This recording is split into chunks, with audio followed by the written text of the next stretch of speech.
ಯೋ ನಮಃ. ನಿನ್ನ ಹೇಳಿರುವ ವಿಷಯದಲ್ಲಿ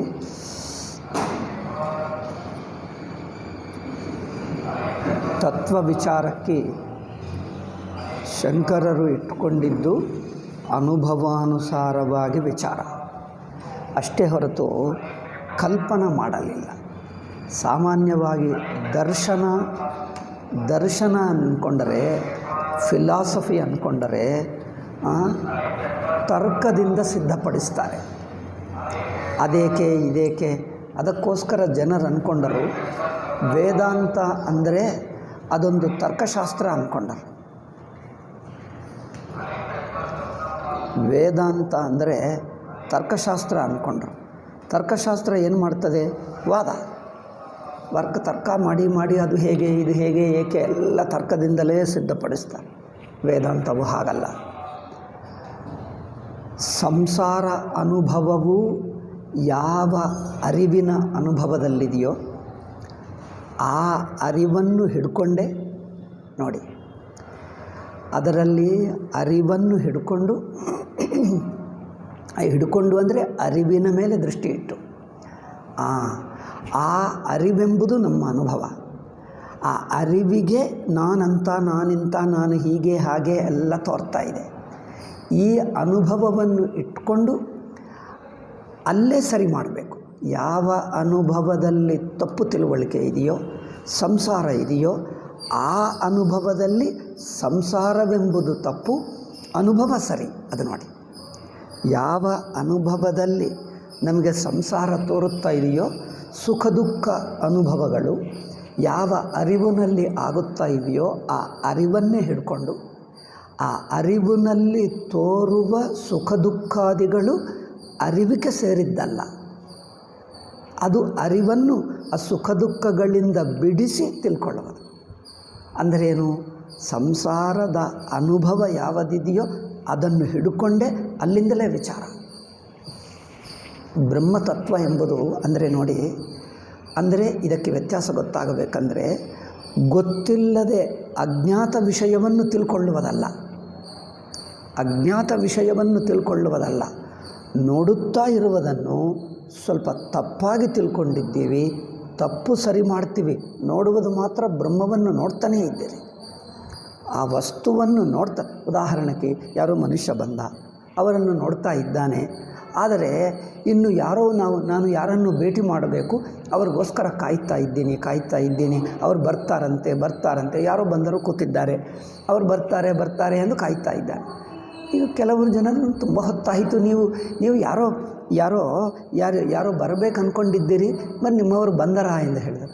ಅವ್ರು ಹೇಳ್ತಾರೆ, ಗೊತ್ತಿಲ್ಲ ನನಗೆ, ಇನ್ನೂ ಬಂದಿಲ್ಲ ಅವರು ಅನಿಸ್ತಾರೆ. ಯಾರು ಬೇಕು ನಿಮಗೆ ಅಂತ ಇವರು ಅಂತ ಹೇಳಿದ್ರು. ಇವರೇ ಅಲ್ಲವೇ, ಇಲ್ಲೇ ಕೂತಿದ್ದಾರೆ. ಓ ಹೌದಾ, ನೋಡ್ತಾ ಇದ್ದಾನೆ, ಬಟ್ ಇವರಲ್ಲ ಎಂದು ತಿಳ್ಕೊಂಡ್ಬಿಟ್ಟ. ನೋಡಿ ವ್ಯತ್ಯಾಸ. ಇನ್ನು ಯಾರೋ ಎಂಬ ತಪ್ಪು ತಿಳುವಳಿಕೆ ಅಲ್ಲಿದೆ, ಬಟ್ ವ್ಯಕ್ತಿಯನ್ನು ನೋಡ್ತಾ ಇದ್ದಾನೆ. ಅಂದರೆ ವ್ಯಕ್ತಿ ಅನುಭವದಲ್ಲಿದ್ದಾನೆ. ಆ ಅನುಭವದಲ್ಲಿರುವ ವ್ಯಕ್ತಿ ಕುರಿತು ಇನ್ನು ಯಾರೋ ಎಂದು ತಿಳ್ಕೊಂಡು ಬಿಟ್ಟ. ವ್ಯತ್ಯಾಸ ಗೊತ್ತಾಯ್ತಾ? ಹಾಗೆ ಬ್ರಹ್ಮಾನುಭವ ಎಲ್ಲರಿಗೂ ಇದೆ. ತಾನಿದ್ದಾನೆ.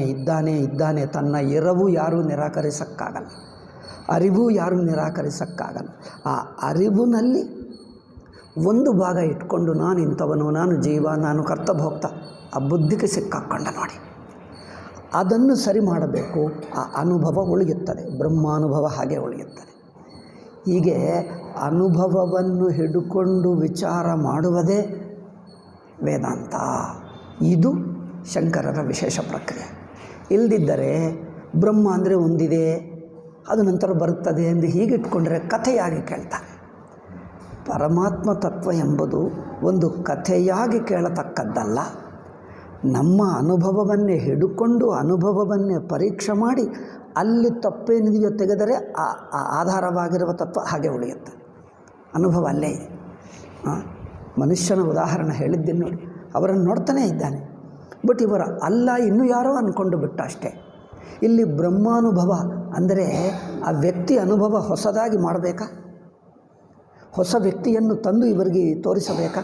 ನೋಡ್ತಾ ಇದ್ದಾನೆ ಇವರು ಎಂದು ಗೊತ್ತಾಗ್ತಾ ಇಲ್ಲ, ಅಷ್ಟೇ ವ್ಯತ್ಯಾಸ. ಹಾಗೆ ಅನುಭವವನ್ನು ಹಿಡ್ಕೊಂಡೇ ವೇದಾಂತ ಮುಂದುವರಿಯುತ್ತದೆ. ಅದು ಮುಖ್ಯ. ಇದನ್ನು ತಿಳಿಯಬೇಕು. ಅನುಭವವನ್ನು ಹಿಡ್ಕೊಂಡೇ ಅದರಲ್ಲಿ ವಿಚಾರ. ಇದು ಶಂಕರರು ಎಂದು ಹೇಳಿರುವ ವಾಕ್ಯವನ್ನು ಸ್ವಾಮೀಜಿ ಉದಾಹರಿಸಿದ್ದಾರೆ. ನಿನ್ನ ಹೇಳಿದ್ದೇವೆ. ಅದೇನು? ನ ಧರ್ಮ ಜಿಜ್ಞಾಸಾಯಾಮಿವ ಶ್ರುತ್ಯಾದಯ ಏವ ಪ್ರಮಾಣಂ ಕಿಂತು ಶ್ರುತ್ಯಾದಯೋ ಅನುಭವಾದಯಶ್ಚ ಯಥಾ ಸಂಭವಮಿಹ ಪ್ರಮಾಣಂ ಅನುಭವಾವಸಾನತ್ವಾತ್ ಭೂತವಸ್ತು ವಿಷಯತ್ವಾಚ್ಚ. ಇದು ಈ ವಾಕ್ಯವನ್ನು ಹೇಳಿ ಕೊನೆಗೆ ಒಂದು ಮಾತು ಸ್ವಾಮೀಜಿ ಹೇಳ್ತಾರೆ ನೋಡಿ. ನೋ ಅದರ್ ಕಾಮೆಂಟೇಟರ್ ಅಂದರೆ ಅದ್ವೈತ ವ್ಯಾಖ್ಯಾನರಾದ ಶಂಕರಾಚಾರ್ಯರನ್ನು ಬಿಟ್ಟು ಮಿಕ್ಕ ಅಂದರೆ ಯಾರು? ದ್ವೈತಿಗಳಾಗಲಿ, ವಿಶಿಷ್ಟಾದ್ವೈತಿಗಳಾಗಲಿ, ದ್ವೈತಾದ್ವೈತಿಗಳಾಗಲಿ, ಮಿಕ್ಕ ಯಾರಾದರೂ ವ್ಯಾಖ್ಯಾನ ಮಾಡುವಾಗ ತರ್ಕಬಲದಿಂದ ಹೊರಟಿದ್ದಾರೆ ಹೊರತು ಅನುಭವವನ್ನೇ ಹಿಡ್ಕೊಂಡು ಆ ಅನುಭವವನ್ನೇ ಪರೀಕ್ಷೆ ಮಾಡು, ಅಲ್ಲೇ ಗೊತ್ತಾಗ್ತದೆ. ಅಲ್ಲೇ ಒಬ್ಬ ಮನುಷ್ಯನನ್ನು ನೋಡ್ತಾ ಇದ್ದಾನೆ. ಅದೇ ಉದಾಹರಣೆ ಹೇಳ್ತೀನಿ. ನನಗೆ ಬೇಕಾಗಿರುವವನು ಇವರೋ ಅಲ್ಲವೋ ಅಂದರೆ ಒಬ್ಬನ ಮನುಷ್ಯ ನೋಡ್ತಾ ಇದ್ದಾನೆ, ಎದುರಾಗೆ ಕೂತಿದ್ದಾನೆ. ನಿಮಗೆ ಯಾರು ಬೇಕು ಎಂದವರು ಕೇಳಿದ್ದಾರೆ. ನಾನು ಇವರಿಗೋಸ್ಕರ ಕಾಯುತ್ತಾ ಇದ್ದೀನಿ. ಇವರನ್ನು ನೋಡು. ಇನ್ನೊಬ್ಬರು ಹೇಳ್ತಾನೆ ಇವರನ್ನು ನೋಡು, ಇವರಾಗಬಹುದು ಕೇಳು ಅಂದರೆ ಗೊತ್ತಿಲ್ಲ ಹೇಳ್ತಾರೆ. ಮತ್ತು ನೋಡು. ನೋಡುತ್ತಿರುವ ಮನುಷ್ಯನನ್ನೇ ನನಗೆ ಬೇಕಾಗಿರುವನು ಇವನೋ ಅಲ್ಲವೋ ನೋಡ್ತಾ ಇದ್ದಾನೆ. ಅವರನ್ನೇ ಕೇಳ್ತಾನೆ, ತಮ್ಮ ಹೆಸರೇನು, ತಾವು ಎಲ್ಲಿಂದ ಬಂದಿದ್ದೀರಿ, ಏನು ಮಾಡ್ತೀರಿ ಅಂದರೆ ಅವರು ಹೇಳ್ತಾರೆ, ಎಲ್ಲೋ ಇರ್ತೀನಪ್ಪ, ನಿಮಗೇಕೆ, ನಿಮಗೇನು ಬೇಕು ಹೇಳು ಅಂದರೆ ಆವಾಗ ಹೇಳ್ತಾನೆ, ನಮಗೆ ಇಂಥವ್ರು ಬೇಕು ಅಂದರೆ ಅವರು ಎಲ್ಲಿರುತ್ತಾರೆ ಅವನೇ ಉಲ್ಟಾ ಪ್ರಶ್ನೆ ಮಾಡ್ತಾನೆ. ಅದು ನನಗೆ ಗೊತ್ತಿಲ್ಲ, ಏನೋ ಕೇಳಿದ್ದೀನಿ, ಇಂಥವರು ಬೇಕು ಎಂದು ಅವನನ್ನೇ ನೋಡುತ್ತಾ ಅವರನ್ನೇ ಪರೀಕ್ಷೆ ಮಾಡ್ತಾನೆ.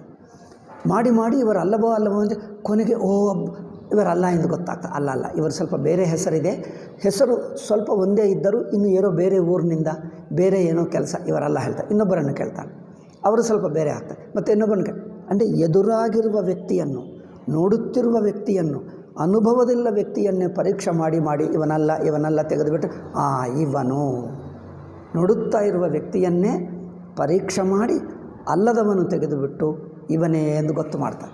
ಇಲ್ಲಿ ಪೂರ್ತಿ ಅನುಭವದಲ್ಲಿರುವ ವ್ಯಕ್ತಿಯ ಹೊರತು ಹೊಸ ವ್ಯಕ್ತಿ ಏನಿಲ್ಲ. ಇದು ವಿಶೇಷ.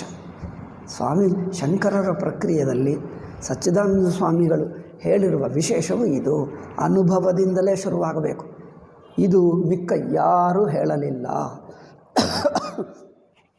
ಸ್ವಲ್ಪ ಮಟ್ಟಿಗೆ ನೋಡಬೇಕಾದರೆ ಅಂದರೆ ಸ್ವಲ್ಪ ಮಟ್ಟಿಗೆ ಏಕೆ ವ್ಯಾಖ್ಯಾನಕಾರರು ಸ್ವಲ್ಪ ಮಟ್ಟಿಗೆ ಹೀಗೆ ಹೇಳಿದ್ದಾರೆ.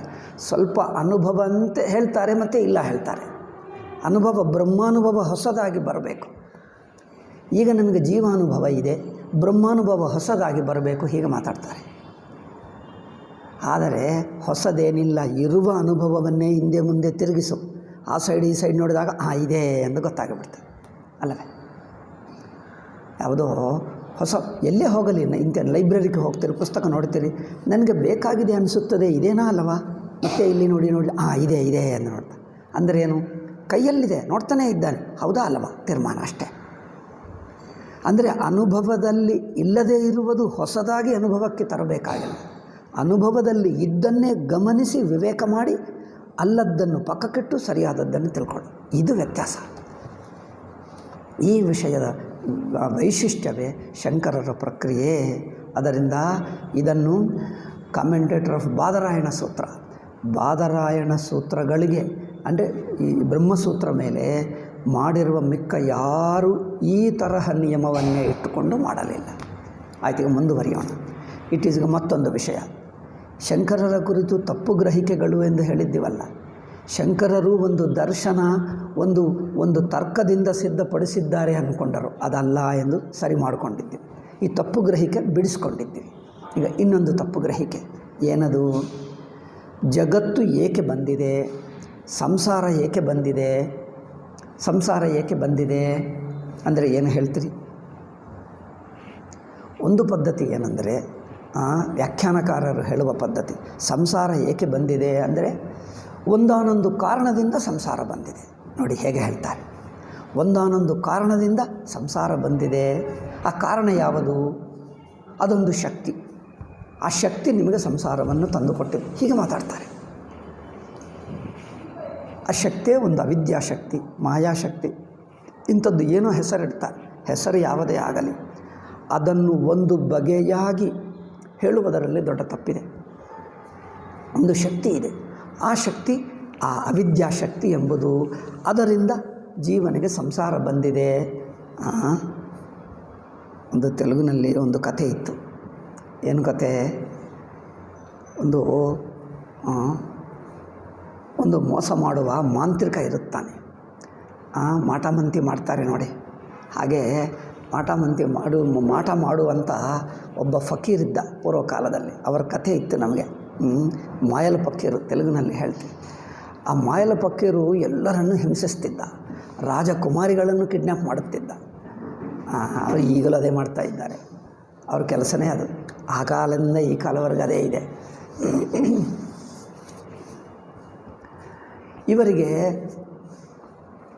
ಆದರೆ ಇವರನ್ನು ಸಾಯಿಸೋಣ ಹೇಗೆ ಅಂದರೆ, ಇವರ ಪ್ರಾಣ ಎಲ್ಲಿರುತ್ತದೆ ಸಾಯಿಸಬೇಕಂದರೆ 7 ಸಮುದ್ರಗಳು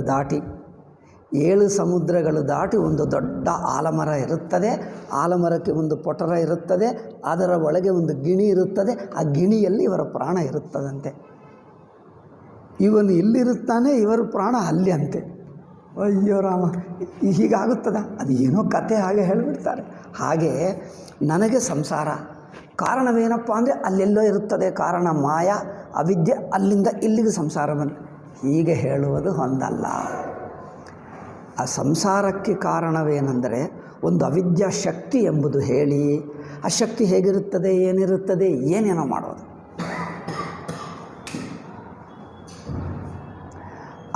ಅದಕ್ಕೋಸ್ಕರ it is not right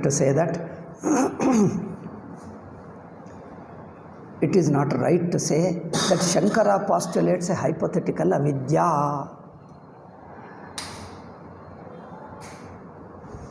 hypothetical avidya ಅಂದರೆ, ಹೈಪೋಥೆಟಿಕಲ್ ಅಂದರೆ ಕಲ್ಪಿತ, ಕಾಲ್ಪನಿಕ. ಒಂದು ಕಾಲ್ಪನಿಕ ಅವಿದ್ಯಾ ಇದೆ. ಅವಿದ್ಯಾಶಕ್ತಿ ಎಂದು ವ್ಯಾಖ್ಯಾನಕಾರರು ಹೇಳಿದ್ದಾರೆ. ಒಂದು ಅವಿದ್ಯಾ ಶಕ್ತಿ ಅಂದರೆ, ಅವಿದ್ಯಾ ಎಂಬುದು ಪರಮಾತ್ಮನಲ್ಲಿ ಒಂದು ಶಕ್ತಿ ಇದೆ ಅಂತೆ. ಆ ಶಕ್ತಿಯಿಂದ ನಿಮ್ಮನ್ನೆಲ್ಲರನ್ನು ಏನೋ ಮೋಸ ಮಾಡಿಬಿಡ್ತಾನೆ. ಸಿನಿಮಾದಲ್ಲಿ ಮಾಡ್ತಾನಲ್ಲ, ಕೈ ಹೀಗೆ ಮಾಡಿಬಿಟ್ರೆ ಎಲ್ಲರೂ ಮೂರ್ಛೆ ಹೋಗ್ತಾರೆ. ಹಾಗೆ ಈಗ ನಮಗೆ ಅನಿಸುತ್ತದೆ, ನಮ್ಮಲ್ಲಿಲ್ಲವಾ? ನಾವು ಸಂಸಾರ ಏಕೆ ಬಂದಿದೆ ಅಂದರೆ ನನ್ನಲ್ಲಿಲ್ಲ, ಅದು ಅಲ್ಲಿರುತ್ತದಪ್ಪ. ಇಲ್ಲಿ ಏನು ಹುಡುಕಿದರೆ ಏನು ಸಿಗಲ್ಲ. ನೋಡಿ, ಇಲ್ಲಿ ನಮಗೆ ರೋಗ ಬಂದಿದೆ, ಹಾರ್ಟೋ ಏನೋ ಇದೆ. ಇದಕ್ಕೆ ಏನು ಮಾಡಬೇಕು ಪರೀಕ್ಷೆ ಅಂದರೆ, ನಿಮಗೆ ಇಲ್ಲಿ ಎಲ್ಲ ನಿಮ್ಮ ಚೆಸ್ಟು, ಇಲ್ಲಿ ಕೈ ಕಾಲು ಎಲ್ಲಿ ಪರೀಕ್ಷೆ ಮಾಡಿದ್ರು, ರಕ್ತ ಪರೀಕ್ಷೆ ಮಾಡಿದ್ರೆ ಏನು ಗೊತ್ತಾಗಲ್ಲ. ಅಲ್ಲಿದ್ದಾನೆ ನೋಡಿ, ಇಲ್ಲಿಂದ ದಿಲ್ಲಿಯಲ್ಲಿ ಒಂದು ವಸ್ತುವಿದೆ, ಅಲ್ಲಿ ಪರೀಕ್ಷೆ ಮಾಡಿದರೆ ಇಲ್ಲಿ ರೋಗಕ್ಕೆ ಕಾರಣವೇನೋ ಗೊತ್ತಾಗ್ತದೆ. ಈಗ ಯಾರಾದರೂ ಹೇಳ್ಬೋದಾ? ಹೇಳಿದರೆ ಒಪ್ಕೊಳ್ತೀರಾ? ಕಾರಣ ಇಲ್ಲಿರಬೇಕಾ, ಅಲ್ಲೆಲ್ಲೋ ಇರಬೇಕಾ? ಅದು ಮುಖ್ಯ. ಅವರೇನು ಹೇಳ್ತಾರೆ, ಈ ಸಂಸಾರಕ್ಕೆ ಕಾರಣವೊಂದು, ಸಂಸಾರಕ್ಕಿಂತ ಹೊರಗಿನದು ಒಂದಿದೆ, ಅವಿದ್ಯಾ. ಅದರಿಂದ ಇದು ಬಂತು ನೋಡಿ. ಇಲ್ಲಿ ಸಮಸ್ಯೆ, ಅದರ ಕಾರಣ ಇನ್ನೊಂದು ಕಡೆ. ಈ ತರಹ ಪ್ರಕ್ರಿಯೆ ಇದು ಕಾಲ್ಪನಿಕ. ಅನುಭವವನ್ನೇ ಹಿಡ್ಕೊಂಡು ಇಲ್ಲೇ ನೋಡಬೇಕೇ ಹೊರತು ಅದು ಹೊರಗಿಂದು ಕಾರಣ ಹೇಳಿಬಿಡ್ತಾ ಇದ್ದಾರೆ. ಅದಕ್ಕೋಸ್ಕರ ಇಲ್ಲಿ ನೋಡಿ, it is not right to say that Shankara postulates a hypothetical. Hypothesis ಅಂದರೆ ಕಲ್ಪನಾ ಅಂದರೆ ಹೀಗಾಗಬಹುದು ಎಂದು ಊಹಿಸಿಕೊಳ್ಳುವುದಷ್ಟೇ. ಅವಿದ್ಯಾಶಕ್ತಿ, ಆ ಅವಿದ್ಯಾ ಎಂದು ಒಂದು ಶಕ್ತಿ ಇರುತ್ತದೆ, ಪರಮಾತ್ಮ ಅಧೀನದಲ್ಲಿರುತ್ತದೆ. ಶಕ್ತಿ ಹೇಳಬಹುದು, ಒಂದು ವಸ್ತು ಪದಾರ್ಥ ಹೇಳಬಹುದು, ಯಾವುದೇ ಒಂದು. ಅದು ಏನಾಗುತ್ತದೆ, ಅದು ಪರಿಣಾಮ ಅಂದರೆ ಬದಲಾಯಿಸಿ ಏನಾಗ್ತದೆ, ನಾನು ಎಂದು ಅಹಂಬುದ್ಧಿ ಆಗುತ್ತದಂತೆ. ಈ ಅಹಂಬುದ್ಧಿ, ನಾನೆಂಬ ಬುದ್ಧಿಗೆ ಕಾರಣ ಆ ಅವಿದ್ಯೆ ಇರುವುದರಿಂದ ಅಹಂಬುದ್ಧಿ ಬಂದಿದೆ. ಈ ಅಹಂಬುದ್ಧಿ ಆತ್ಮನಲ್ಲಿ ಅಧ್ಯಾರೋಪವಾಗ್ತದೆ. ಇದು ಅವರ ಪ್ರಕ್ರಿಯೆ. ನಾನು ಎಂಬ ಜೀವಬುದ್ಧಿ ಇದೆ, ಅಹಂಬುದ್ಧಿ. ಕರ್ತಾಭೋಕ್ತ ನಾನು ಎಂಬ ಬುದ್ಧಿ ಇದೆಯಲ್ಲ, ಈ ಬುದ್ಧಿ ಏಕೆ ಇದೆ ಅಂದರೆ ಇದು ನೇರಾಗೆ ತಪ್ಪು. ಈಗ ನಮ್ಮ ಪ್ರಕ್ರಿಯೆ ಏನು ಹೇಳ್ತದೆ, ನಾನೆಂದು ಅನಿಸುತ್ತಾ ಇದೇ ನಿಮಗೆ ನಿಜವಾಗಿಲ್ಲ, ಅದು ನಿಮ್ಮ ಸುಮ್ಮನೆ ಅನಿಸಿಕೆ. ಈ ಅನಿಸಿಕೆನೇ ತಪ್ಪು. ನಿಮ್ಮ ಆತ್ಮದಲ್ಲಿ ಇದು ನಿನಗೆಲ್ಲವೇ ಇಲ್ಲ. ನಿಮಗೆ ನಿನ್ನ ಸ್ವರೂಪದಲ್ಲಿ ನಾನೆಂಬ ಬುದ್ಧಿ ಇಲ್ಲದ ಸಾಕ್ಷಿ ನೀನು, ಇಲ್ಲದ ಆತ್ಮ ನೀನು, ಅರಿವು ಮಾತ್ರ, ಇರುವ ಮಾತ್ರ.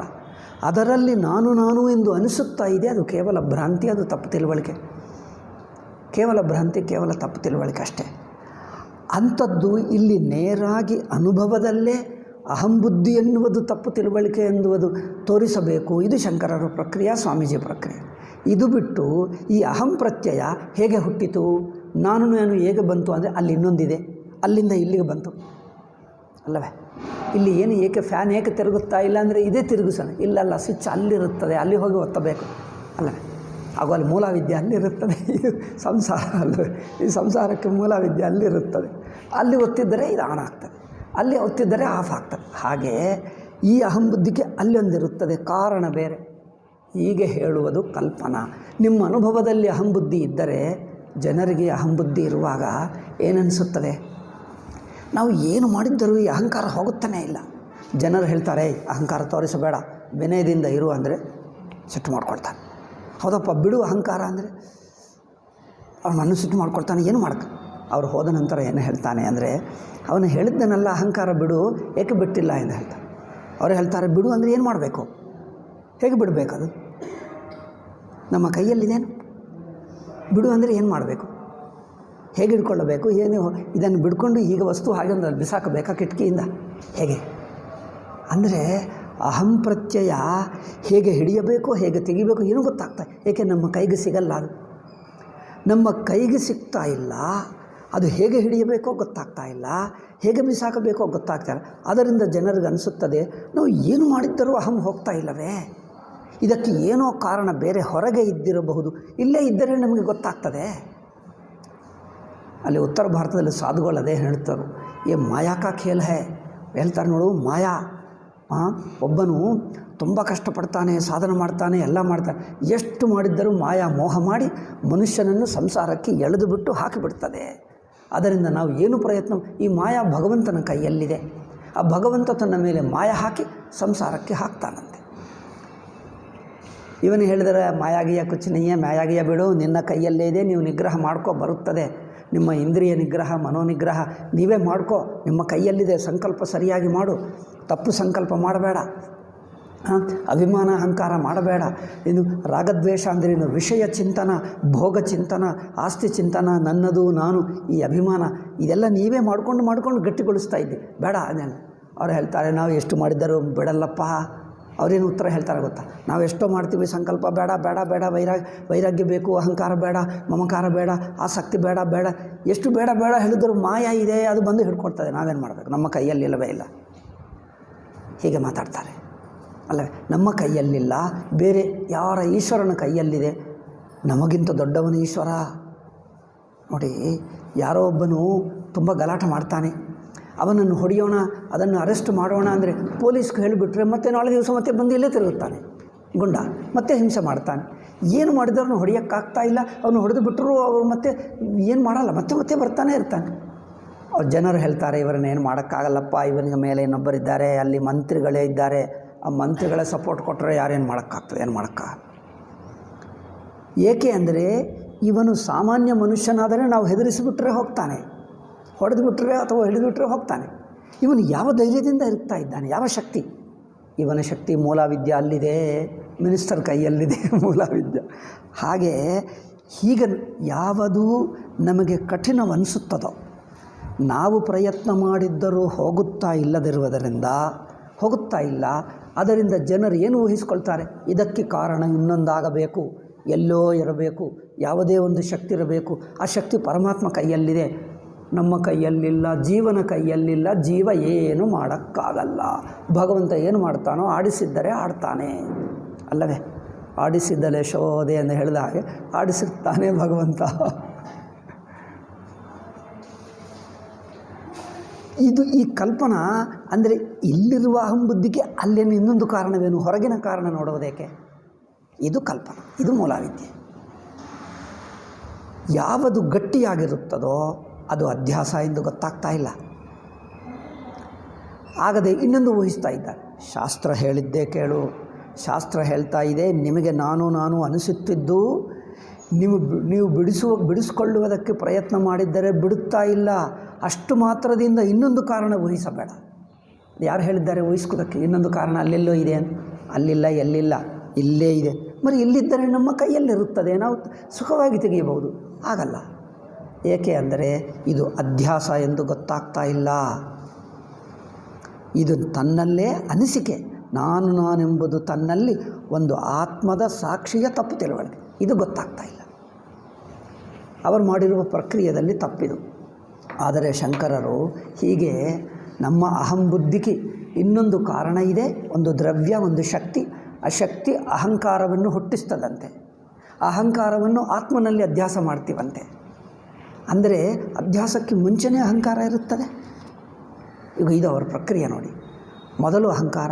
ನಾವು ಕೇಳುತ್ತಿದ್ದೀವಿ ಮೊದಲು ಸಚ್ಚಿದಾನಂದ ಸ್ವಾಮೀಜಿನ ಓದುವಕ್ಕೆ ಮುಂಚೆ ಋಷಿಕೇಶಿಯಲ್ಲಿರುವಾಗ ನಮ್ಮ ಹತ್ರ ಒಬ್ಬರಿದ್ದರು, ಅವರದೇ ಹೇಳುತ್ತಿದ್ದರು, ನೋಡಿ ಆತ್ಮ ಅಧ್ಯಾಸ ಅಲ್ಲವೇ?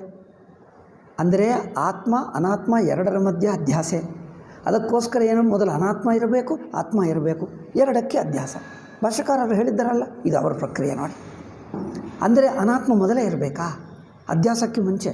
ಹೌದು, ಅಧ್ಯಾಸಕ್ಕೆ ಮುಂಚೆ ಇರಬೇಕು. ಹೀಗೆ ಮಾತಾಡ್ತಾರೆ. ಅಧ್ಯಾಸಕ್ಕೆ ಮುಂಚೆ ಅಂದರೆ ಹಗ್ಗವನ್ನು ಹಾವಾಗಿ ತಿಳ್ಕೊಂಡಿದ್ದೇವೆ ಅಂದರೆ ಏನು? ಮೊದಲು ಹಾವಿರಬೇಕು, ಹಾವನ್ನು ಹಗ್ಗ ಮೇಲೆ ಆರೋಪಣ ಮಾಡಬೇಕು. ಆರೋಪಣಕ್ಕೆ ಮುಂಚೆ ಹಾವಿರಬೇಕು, ಇರ್ತದೆ. ಹಗ್ಗ ಅಧ್ಯಾಸಕ್ಕೆ ಮುಂಚೆ ಹಾವಿರಬೇಕಂತೆ, ಹಾವನ್ನು ಹಗ್ಗ ಮೇಲೆ ಹಾಕಬೇಕು. ಈ ಪ್ರಕ್ರಿಯೆಯೇ ತಪ್ಪಾಗ್ತಾ ಇದೆ. ಅಧ್ಯಾಸಕ್ಕೆ ಮುಂಚೆ ಅನಾತ್ಮ ಇಲ್ಲ. ಅವರೇನು ಹೇಳ್ತಾರೆ? ಅಧ್ಯಾಸಕ್ಕೆ ಮುಂಚೆ ಮೂಲವಿದ್ಯದಿಂದ ಅಹಂ ಪ್ರತ್ಯಯವನ್ನು ಆತ್ಮನಲ್ಲಿ. ಇದು ಏಕೆ ಊಹಿಸ್ಕೊಂಡರೆಂದರೆ ಕಲ್ಪನಾ. ಬುದ್ಧಿಗೆ ಯಾವುದು ಅರ್ಥವಾಗಲ್ಲವೋ ಊಹಿಸಿಬಿಡ್ತಾನೆ. ಬುದ್ಧಿಗೆ ಅರ್ಥವಾಗದಿದ್ದರೆ ಏನೋ ಊಹಿಸ್ಕೊಳ್ತಾನೆ. ಅದಕ್ಕೋಸ್ಕರ ನೋಡಿ, avidyashakti which has transformed itself into egoity ಅಂದರೆ ahankara, called ahankara, which in its turn has been superimposed on Atman. ಇದು ಅವರ ಪ್ರಕ್ರಿಯೆ. ಇದೊಂದು ತಪ್ಪು ತಿಳುವಳಿಕೆ. ಅಂದರೆ ಈ ವ್ಯಾಖ್ಯಾನಕಾರರು ಹೇಳಿರುವಂಥ ಈ ಮೂಲವಿದ್ಯಾ ಪ್ರಕ್ರಿಯೆನೇ ಶಂಕರ ಭಾಷ್ಯದಲ್ಲಿದೆ, ಶಂಕರ ವೇದಾಂತ ಎಂದು ತಿಳ್ಕೊಂಡು ಬಿಟ್ಟರು. ಸ್ವಾಮೀಜಿ ಹೇಳ್ತಾರೆ ತಪ್ಪು ತಿಳುವಳಿಕೆ ಇದೆ, ಶಂಕರರಲ್ಲಿ ಇಲ್ಲ. ಅಯ್ಯೋ, ಆಶ್ಚರ್ಯಪಟ್ಕೊಳ್ತಾರೆ. ಅಂದರೆ ಮೂಲವಿದ್ಯೆ ಇಲ್ಲವಾ? ಇಲ್ಲ. ಮೂಲವಿದ್ಯೆ ಶಂಕರರಲ್ಲಿ ಎಲ್ಲಿ ಇಲ್ಲ, ಶಂಕರರು ಹೇಳಲೇ ಇಲ್ಲ. మరి ಶಂಕರರು ಏನು ಹೇಳಿದ್ದಾರೆ? ನೇರಾಗಿ ಅಧ್ಯಾಸನೆ ವಿದ್ಯೆ ಅಷ್ಟೇ. ಇನ್ನು ಹೊರಗೆ ಹುಡುಕುವುದೇಕೆ? ಇಲ್ಲೇ ಹುಡುಕೋ, ಅನುಭವದಲ್ಲೇ ಹುಡುಕೋ. On the contrary he maintains, as you are already seen para, that the mutual superimposition of the real Atman. ಈ ಬಿಗಿನಿಂಗ್ಲೆಸ್ 2 ಸಲ ಬಂತು ಏಕೋ. Mutual superimposition of the real Atman and unreal anatman. ನೋಡಿ, ರಿಯಲ್ ಅಂದರೆ ಏನು? ಯಾವುದು ಎಂದಿಗೂ ಇರುತ್ತದೋ ಅದು ಇಲ್ಲದ ಅನುಭವವೇ ಇಲ್ಲ, ಅದು ಸತ್ಯ. ಸತ್ಯ ಅಂದರೆ ಏನು? ಸತ್ಯ ಅಂದರೆ ಗಟ್ಟಿಯಾಗಿದ್ದರೆ ಸತ್ಯನಾ? ಸತ್ಯ ಅಂದರೆ ಹೇಗೆ? ಸತ್ಯ ಅಂದರೆ ಯಾವುದು ಅನುಭವದಿಂದ ಹೊರಗೆ ಹಾಕೋಕ್ಕಾಗಲ್ಲ. ನಮ್ಮಲ್ಲಿ 2 ಬಗೆಯ ಅನುಭವಗಳಿರುತ್ತವೆ. ಒಂದು ಅನುಭವ ಏನು ಮಾಡಿದ್ದರೂ ಬಿಟ್ಟು ಹೋಗಲ್ಲ. ಒಂದು ಅನುಭವ ಅನಿಸುತ್ತದೆ, ಬಿಟ್ಟು ಹೋಗ್ತದೆ. ಎಚ್ಚರ ಅನುಭವ ಬಿಟ್ಟು ಹೋಗ್ತದೆ, ಕನಸಿನ ಅನುಭವ ಬಿಟ್ಟು ಹೋಗ್ತದೆ. ಆದರೆ ಆ ಇರವಿನ ರೂಪ ಅನುಭವ, ಅರಿವಿನ ರೂಪ ಅನುಭವ ಏನು ಮಾಡಿದರೂ ಹೋಗಲ್ಲ. ಎಚ್ಚರದಲ್ಲಿದೆ, ಕನಸಿನಲ್ಲಿದೆ, ಸುಷುಪ್ತಿಯಲ್ಲಿದೆ, ಇದೆ ಎಂಬ ಆ ಎರವು ಎಂದಿಗೂ ಇರುತ್ತದೆ. ಇದು ಸತ್ಯ. ಯಾವುದು ಅಬಾಧ್ಯವಾಗುತ್ತದೋ, ಅಬಾಧಿತವಾಗುತ್ತದೋ, ಯಾವಾಗಲೂ ಬಿಟ್ಟು ಹೋಗಲ್ಲವೋ, ನಿಷೇಧ ಮಾಡೋಕ್ಕಾಗಲ್ಲವೋ ಆ ಸ್ವತಃಸಿದ್ಧ ಅನುಭವ ಸತ್ಯ. ಮಿಥ್ಯ ಅಂದರೆ ಏನು ಅಂದರೆ ಒಂದೊಂದು ಸಂದರ್ಭದಲ್ಲಿ ತೋರ್ತದೆ, ಎಚ್ಚರದಲ್ಲಿ ತೋರ್ತದೆ, ಕನಸಿನಲ್ಲಿಲ್ಲ. ಕನಸಿನಲ್ಲಿ ತೋರಿರುವ ಅಹಂಬುದ್ಧಿ ಎಚ್ಚರದಲ್ಲಿಲ್ಲ. ಎಚ್ಚರದಲ್ಲಿ ತೋರಿರುವ ನಾನೆಂಬ ಬುದ್ಧಿ ಅಲ್ಲಿಲ್ಲ.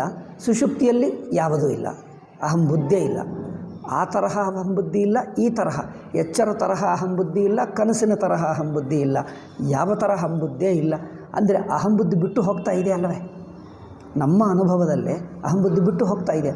ಬಿಟ್ಟು ಹೋದರೆ ಅದೇ ಅನಾತ್ಮ, ಅದೇ ಮಿಥ್ಯೆ ಹೇಳಿದ್ದೆ.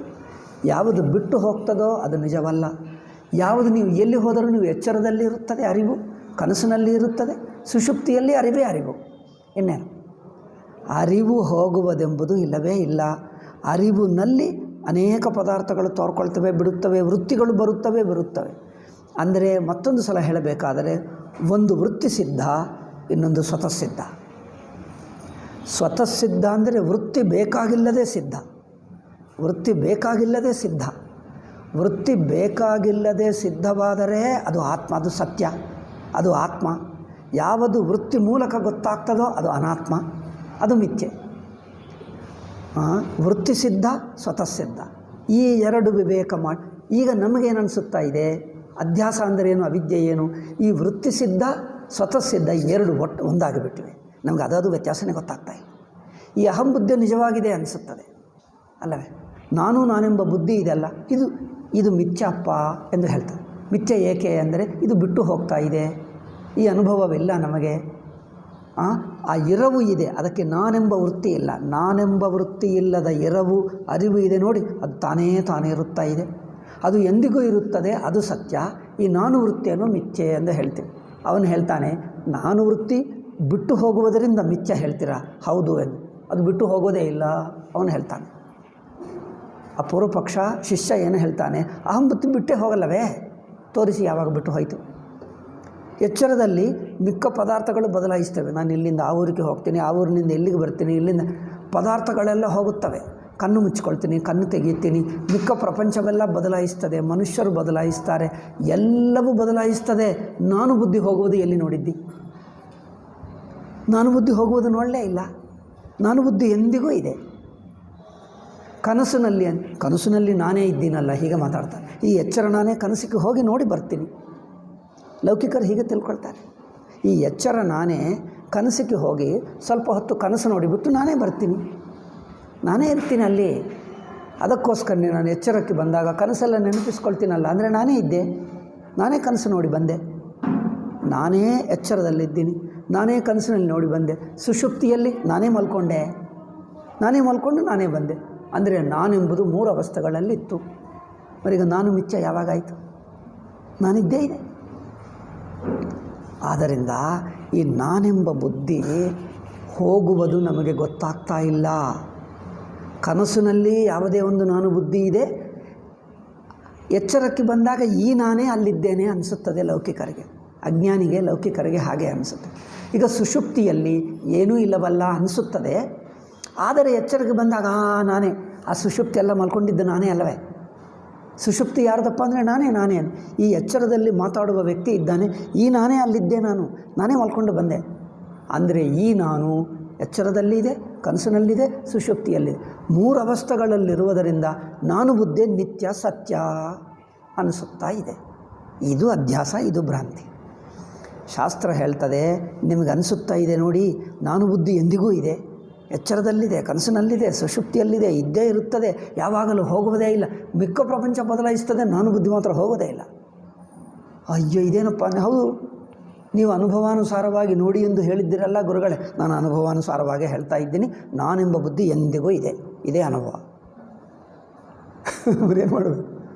ಅಂದರೆ ಇಲ್ಲಿ ನಾನು ಬುದ್ಧಿ ಸಾಕ್ಷಿ ಹೇಗೆ 3 ಅವಸ್ಥೆಗಳಲ್ಲಿದೆ, ಎಂದಿಗೂ ಇದೆ ಎಂದು, ಆ ಇರವು ಅರಿವು ಎಂದಿಗೂ ಇದೆ, ತಾನಿದೆ, ಸ್ವತಃ ಸಿದ್ಧ ಅನಿಸುತ್ತಾ ಇದೆಯೋ, ಈ ನಾನು ಬುದ್ಧಿ ಆ ಸ್ವತಃ ಸಿದ್ಧ ಆತ್ಮ ಮೇಲೆ ಅಧ್ಯಾರೋಪವಾಗುವುದರಿಂದ, ಅಧ್ಯಾರೋಪ ಅಂದರೇನು? ಅದೇ ಇದು ಅನಿಸುತ್ತಾ ಇದೆ. ಸಾಕ್ಷಿ ಹೇಗೆ ಎಂದಿಗೂ ಇರುತ್ತದೋ, ಅಹಂ ಬುದ್ಧಿಯು ಎಂದಿಗೂ ಇರುತ್ತದಂತೆ ಅನಿಸುತ್ತಾ ಇದೆ. ಅಂದರೇನು? ಸಾಕ್ಷಿಯ ನಿತ್ಯವಾಗಿರುವುದನ್ನು, ಎಂದಿಗೂ ಇರುವ ಇರುವಿಕೆಯನ್ನು ತನ್ನ ಮೇಲೆ ಹಾಕ್ಕೊಂಡು ಬಿಟ್ಟಿತು. ಅದೇ ನಾನು ಎಂದು. ನಾನೇ ಎಂದಿಗೂ ಇರುತ್ತೀನಿ. ಇರುವಿಕೆ ಇದೆ, ಬಟ್ ನಾನು ಬುದ್ಧಿ ಅಲ್ಲ. ಇರುವಿಕೆ ಎಂದಿಗೂ ಇರುತ್ತದೆ, ಬಟ್ ನಾನು ಬುದ್ಧಿ ಇರಲ್ಲ. ಇವನೇನು ಹೇಳ್ತಾನೆ? ನಾನೇ ಇರ್ತೀನಿ. ಆಗ ನಾನು ಇರುವಿಕೆ ಒಂದಾಗಿಬಿಟ್ಟಿತು. ಅದು ಅಧ್ಯಾಸ, ಅದು ತಪ್ಪು ತಿಳುವಳಿಕೆ. ಈಗ ಮೂಲವಿದ್ಯೆ ಮಧ್ಯದಲ್ಲಿ ಏಕೆ ಅನುಭವ ಕಂಡು ಬರ್ತಾ ಇಲ್ಲವ?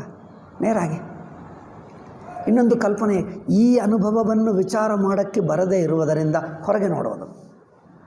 ಹೊರಗೆ ನೋಡಬೇಡ, ಇಲ್ಲೇ ನೋಡು. ಅದಕ್ಕೋಸ್ಕರ ಶಂಕರರು ಹೀಗೆ ಅಧ್ಯಾಸದಿಂದಲೇ ಶುರು ಮಾಡ್ತಾರೆ. ಆತ್ಮ ಅನಾತ್ಮ, ನಾನು ಬುದ್ಧಿ ಎಂಬುದು ವೃತ್ತೇ. ನೋಡಿ, ಎಚ್ಚರಕ್ಕೆ ಬಂದರೆ ನಾನೆಂಬ ಅರಿವು ಬರುತ್ತದೆ. ಸುಷುಪ್ತಿಯಲ್ಲಿ ಈ ಎಚ್ಚರದಲ್ಲಿ ಯಾವ ತರಹ ನಾನು ವೃತ್ತಿ ಇದೆಯೋ ಸುಷುಪ್ತಿಯಲ್ಲಿ ಇಲ್ಲ. ವ್ಯತ್ಯಾಸ ಗೊತ್ತಾಗ್ತಾ ಇದೆಯಾ? ಕಾಂಟ್ರಾಸ್ಟ್. ಸುಷುಪ್ತಿಯಲ್ಲಿ ಈ ನಾನೆಂಬ ವ್ಯಕ್ತಿತ್ವ ಇಲ್ಲ. ಎಚ್ಚರಕ್ಕೆ ಬಂದರೆ ನಾನು ಬಂದಿದೆ, ಸುಷುಪ್ತಿಯಲ್ಲಿಲ್ಲ. ಎಚ್ಚರದಲ್ಲಿದೆ, ಸುಷುಪ್ತಿಯಲ್ಲಿಲ್ಲ, ಎಚ್ಚರದಲ್ಲಿದೆ. ಈ ಎರಡನ್ನು ಗಮನಿಸಿ. ನಾನು ವೃತ್ತಿ ಇಲ್ಲ, ತೋರ್ತದೇ ಇಲ್ಲ. ಈ ಎರಡು ಯಾರಿಗೆ ಗೊತ್ತಾಗ್ತಾ ಇವೆ? ಹಿಂದೆ ಈ ಎರಡಕ್ಕೆ ಸಾಕ್ಷಿಯಾಗಿ ಒಂದು ಅರಿವಿದೆ, ಅದಕ್ಕೆ ನಾನು ವೃತ್ತಿ ತೋರ್ತಾ ಇದೆ, ನಾನು ವೃತ್ತಿ ಬಿದ್ದು ಹೋಗ್ತಾ ಇದೆ, ತೋರ್ತಾ ಇದೆ, ಹೋಗ್ತಾ ಇದೆ.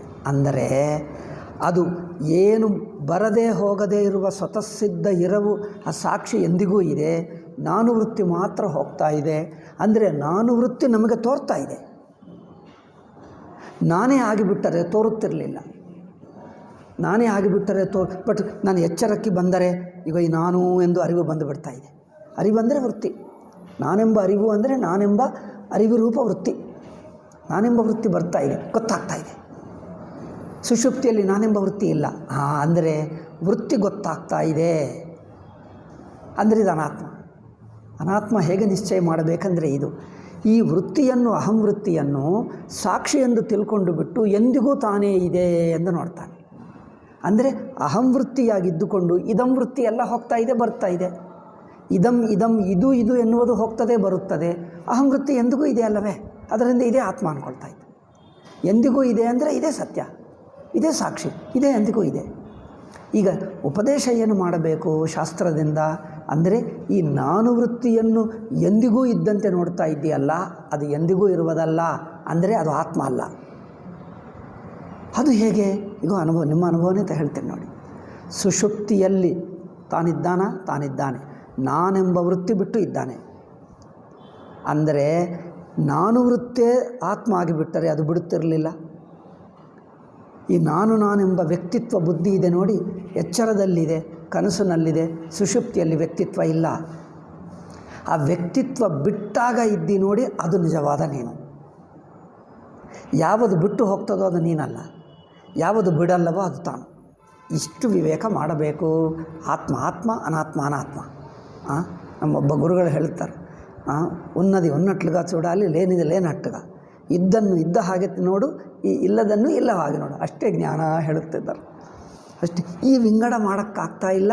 ಈ ವಿಂಗ ಮಾಡದೇ ಇರೋದೇ ಅಜ್ಞಾನ, ಅದೇ ಅಧ್ಯಾಸ. ಯಾವುದು ಈ ಅಹಂವೃತ್ತಿಯನ್ನೇ ನಿತ್ಯವಾಗಿ ತಿಳ್ಕೊಂಡು ಬಿಟ್ಟಿದ್ದು, ಅದು ಅಧ್ಯಾಸದಲ್ಲೇ ಇದ್ದೀವಿ. ನಾನು ಎಂದಿಗೂ ಇದೆ. ಆ ನಾನಾಗಿದ್ದುಕೊಂಡೇ ಎಲ್ಲ ನೋಡ್ತಾನೆ, ವೇದಾಂತ ಕೇಳ್ತಾನೆ, ಮಾತಾಡ್ತಾನೆ, ಚರ್ಚಿಸ್ತಾನೆ, ವಾದ ಮಾಡ್ತಾನೆ, ಇನ್ನೊಂದು ಪ್ರಪಂಚವೆಲ್ಲ ನೋಡ್ತಾನೆ, ಕಣ್ಣು ಮುಚ್ಚಿಕೊಳ್ತಾನೆ, ಇದೆಲ್ಲ ಮಾಡುವುದು ನಾನೇ ಅಲ್ಲವೇ. ಈ ನಾನು ಎಂದಿಗೂ ಇದೆ ಅಂತ ಹೇಳ್ತಾನೆ. ಎಚ್ಚರದಲ್ಲಿ ಎಂದಿಗೂ ಇದೆ, ಕನಸಿನಲ್ಲಿದೆ, ಸುಷುಪ್ತಿಯಲ್ಲಿ ನಾನು. ಈಗ ಹೀಗೆ ಅಂದ್ಕೊಳ್ಳುವುದರಿಂದ ಸುಷುಪ್ತಿಯಲ್ಲಿ ವಿವೇಕ ಮಾಡೋಕ್ಕಾಗ್ತಾ ಇಲ್ಲ. ಸುಷುಪ್ತಿ ಅನುಭವ ನೋಡಪ್ಪ, ನೀನು ಈ ಅಹಂ ವೃತ್ತಿಯನ್ನು ಬಿಟ್ಟು ಇದ್ದಿ, ಅದು ನೋಡು. ನೀನು ವ್ಯಕ್ತಿ ಅಲ್ಲ, you are not an individual. ಅಲ್ಲಿ ಏನೂ ಹೇಳೋಕ್ಕಾಗ, ಯಾವ ಮಾತುಕೇ ಸಿಗಲ್ಲ. ಯಥೋ ವಾಚೋ ನಿವರ್ತಂತೆ ಅಪ್ರಾಪ್ಯ ಮನಸಾ ಸಹ, ಯಾವ ಮಾತುಕೂ ಸಿಗಲ್ಲ. ಮಾತು ಅಲ್ಲಿವರೆಗೂ ಸುಷುಪ್ತಿವರೆಗೂ ತಲುಪುವುದೇ ಅಲ್ಲ. ನಾನು ಎಂದು ಹೇಳಿದ್ದರೆ ನಾನೆಂಬ ಮಾತು ಇಲ್ಲೇ ಎಂದಿಗೂ ಬರ್ತದೆ, ಎಚ್ಚರದಲ್ಲೇ ಬಿದ್ದು ಹೋಗ್ತದೆ. ಸುಷುಪ್ತಿಗೆ ನಾನೆಂಬ ಪದ ಬಳಸೋಕ್ಕಾಗ್ತದೆ? ಅಲ್ಲಿ ಇಲ್ಲವೇ ಇಲ್ಲ. ನಾನೆಂಬ ಅರಿವಿದೆಯಾ? ಅರಿವು ಅಂದರೆ ವೃತ್ತಿ.